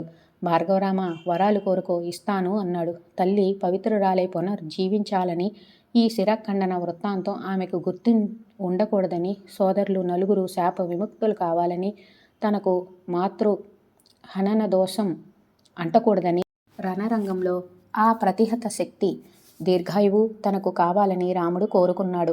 జమదగ్ని తథాస్తు అన్నాడు. రేణుకాదేవి నిద్ర నుంచి మేల్కొన్నట్లు కళ్ళు తెరిచి చూసింది. అన్నగార్ల జడత్వం వదిలిపోయింది. తాను విముక్తుడయ్యాడు. అటుపైన కొంతకాలానికి కార్తవీర్యార్జునుడు జమదగ్ని ఆశ్రమానికి వచ్చి హోమధేనువును బలాత్కారంగా లాక్కుపోయాడు. దీనికి అలిగిన భార్గవరాముడు కార్తవీర్యుడి సహస్రబాహువులను ఖండించి సంహరించాడు. హోమధేనువుని తోలుకొని తెచ్చుకున్నాడు. దీనికి ప్రతీకారంగా కార్తవీర్యుడి కొడుకులు ఆశ్రమానికి వచ్చి ఒంటరిగా ఉన్న జమదగ్నిని సంహరించి పారిపోయారు. దీనికి కసలి భార్గవరాముడు దుష్టులైన క్షత్రియులందరినీ హతమారుస్తానని ప్రతిజ్ఞ చేశాడు. భూమండలమంతా 21 సార్లు గాలించి దుష్ట క్షత్రియ సంహారం చేశాడు. వారి రక్తంతో శమంతక పంచకంలో 9 మడుగులు నింపి పితృతర్పణాలు విడిచిపెట్టాడు. ఆ తర్వాత 10 బారల పొడుగు 9 బారల వెడల్పుతో బంగారు వేదికను నిర్మించి భూరి దక్షిణలతో మహాయజ్ఞం చేశాడు. యజ్ఞాంతంలో ఆ కాంచనమయ వేదికను ప్రధాన ఋత్విక్కు కశ్యపుడికి దానం చేశాడు. దాన్ని ఆ మహర్షి అనుజ్ఞతో సమభాగాలుగా ఖండించి యార్జికులందరూ పంచుకున్నారు.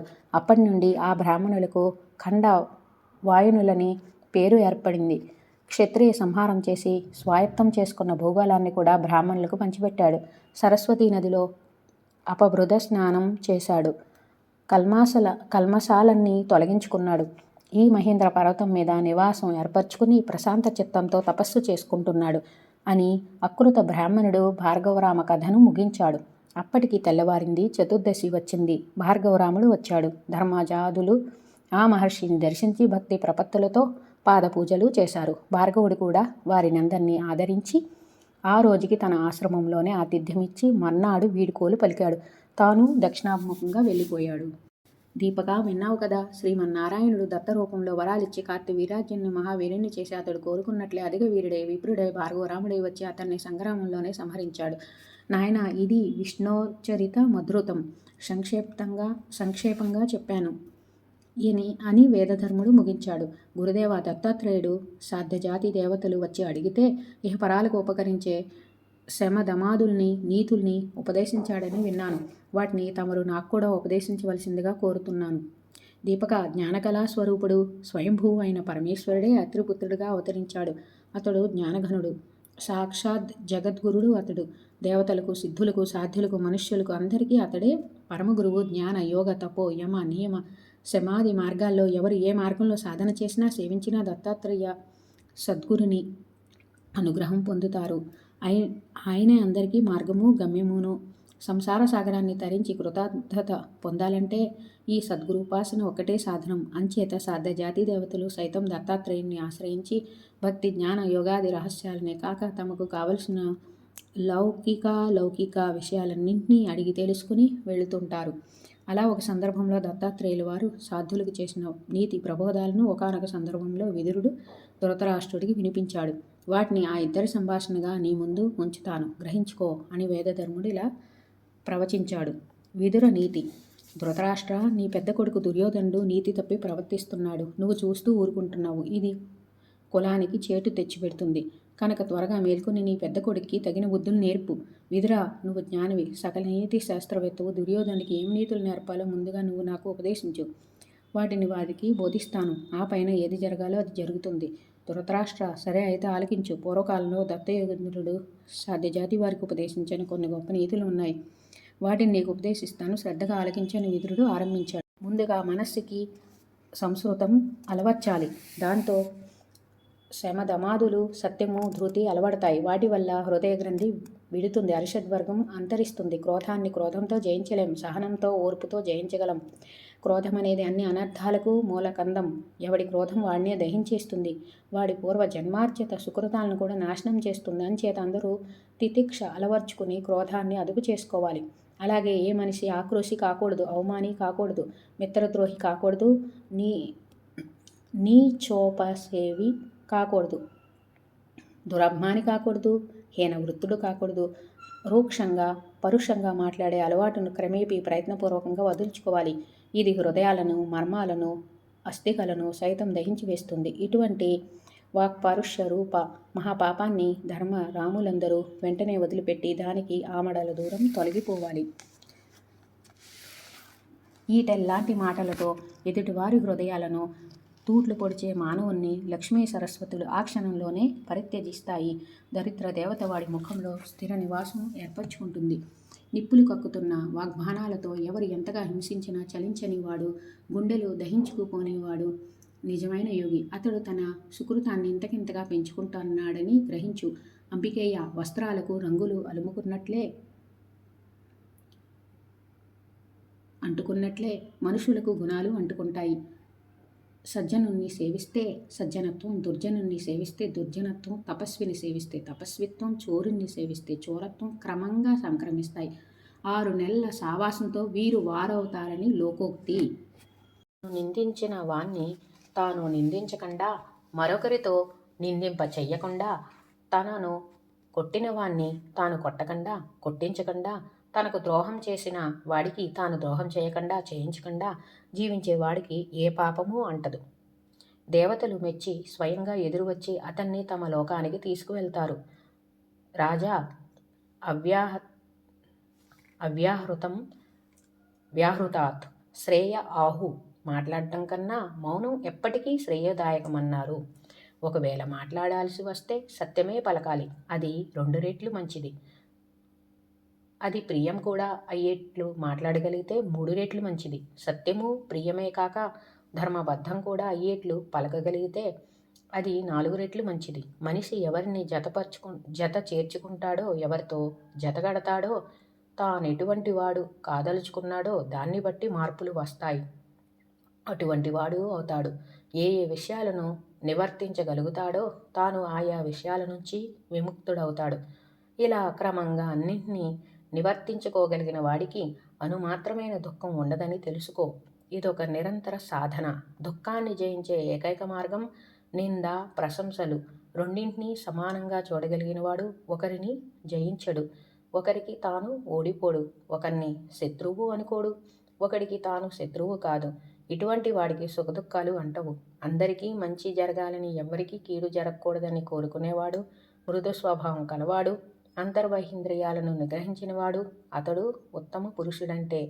యాచకుల్ని ఆదరించేవాడు, ఇస్తానన్నది వెంటనే ఇచ్చేవాడు, ఇతరుల్లో రంధ్రాన్వేషణ చేయనివాడు ఉత్తముడు.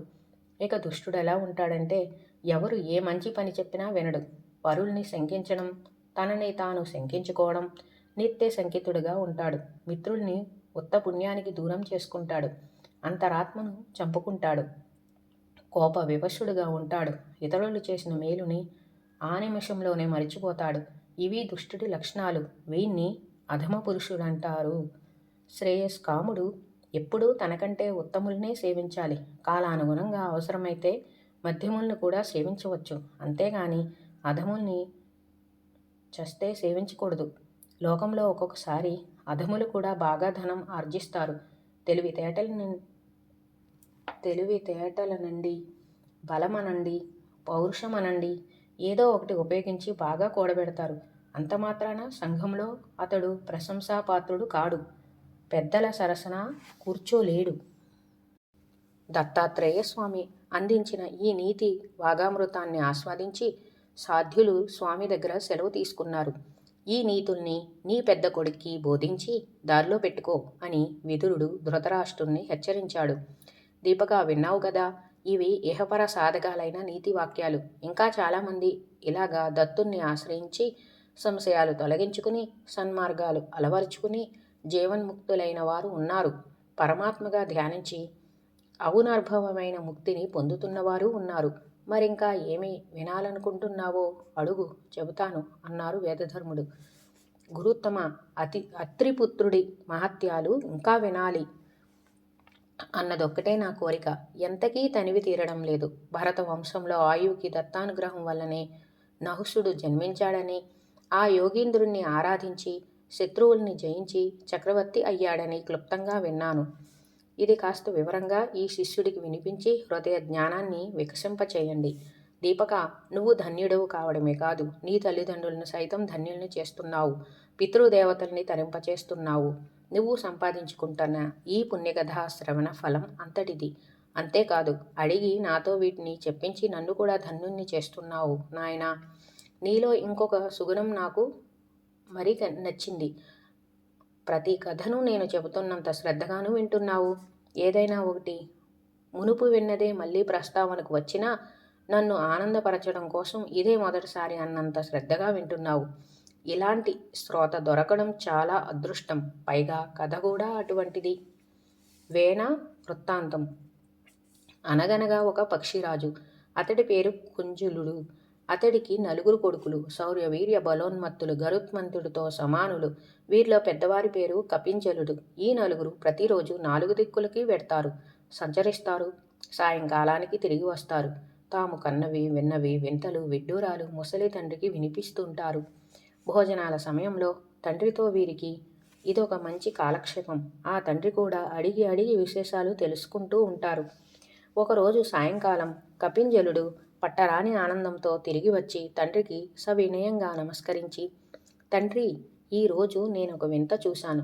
ఒక మహానుభావుడు అగ్నిలా ప్రజ్వలిల్లుతూ తపస్సు చేస్తుంటే ప్రసన్నుడై జనార్దనుడు దివ్యరూపంతో ప్రత్యక్షమయ్యాడు. శ్రీమన్ మహావిష్ణువును నేను దర్శించగలిగాను. తండ్రి, నిజంగా నా జన్మ సఫలమయ్యింది. నా కన్నులు చరితార్థమయ్యాయి అంటూ ఆనంద బాష్పాలు రాల్చారు. నాయనా కపింజల, నిజంగా నువ్వు భాగ్యశాలివి. ఇంతకీ ఆ తపస్వి ఎవరు? అతడి ప్రభావం ఏమిటి? జనార్దనుని ఎలా ప్రసన్నుని చేసుకున్నాడు? ప్రసన్నుడై వచ్చిన వరదుడు అతడికి వరద కట్టించిన వరాలేమిటి? ఈ విశేషాలన్నీ నువ్వు చెప్పాలి. నువ్వు అదృష్టవంతుడవని మాత్రమే కాదు, సర్వజ్ఞుడువు, యోగ విద్యావేత్తవు. కాబట్టి నీకు తెలియనంటూ ఉండదు. నేనెరుగుదును. అంచేత ఇవన్నీ చెప్పి నా కుతూహలం తీర్చు. తండ్రి, నాకు తెలిసినంత మట్టుకు తప్పకుండా చెబుతాను. అందరూ వినండి. తుంగుడు అనే ఒక మునీశ్వరుడు ఉన్నాడు. గురుచరణ సేవా పరాయణుడు, మహాతపస్వి. అతడికి ఏదో ఒక దుర్యోగం వల్ల అత్యుల్బనుడు వేణుడనే కొడుకు పుట్టాడు. పాపకర్మ ఫలితంగా వేణుడు నిత్యము రోగపీడితుడై దుఃఖపడుతున్నాడు. తండ్రి చూసి, తపస్సు చేసుకో, పాపక్షయము రోగక్షయము అవుతుందని ఆజ్ఞాపించాడు. అందుమీదట వేణుడు ఆరోగ్యకాంక్షతో ఘోర తపస్సు చేశాడు. గోవిందుడు సంతుష్టుడై ప్రత్యక్షమయ్యాడు. ఆరోగ్యాన్ని, రాజ్యభోగాలను, సత్సంతానాన్ని వరాలుగా ప్రసాదించాడు. వేణుడు రాజ్యభోగాలు చాలా కాలం అనుభవించి రాజ్యాన్ని పుత్రులకు అప్పగించి మళ్ళీ అరణ్యాలకు వచ్చి తపస్సుకు కూర్చున్నాడు.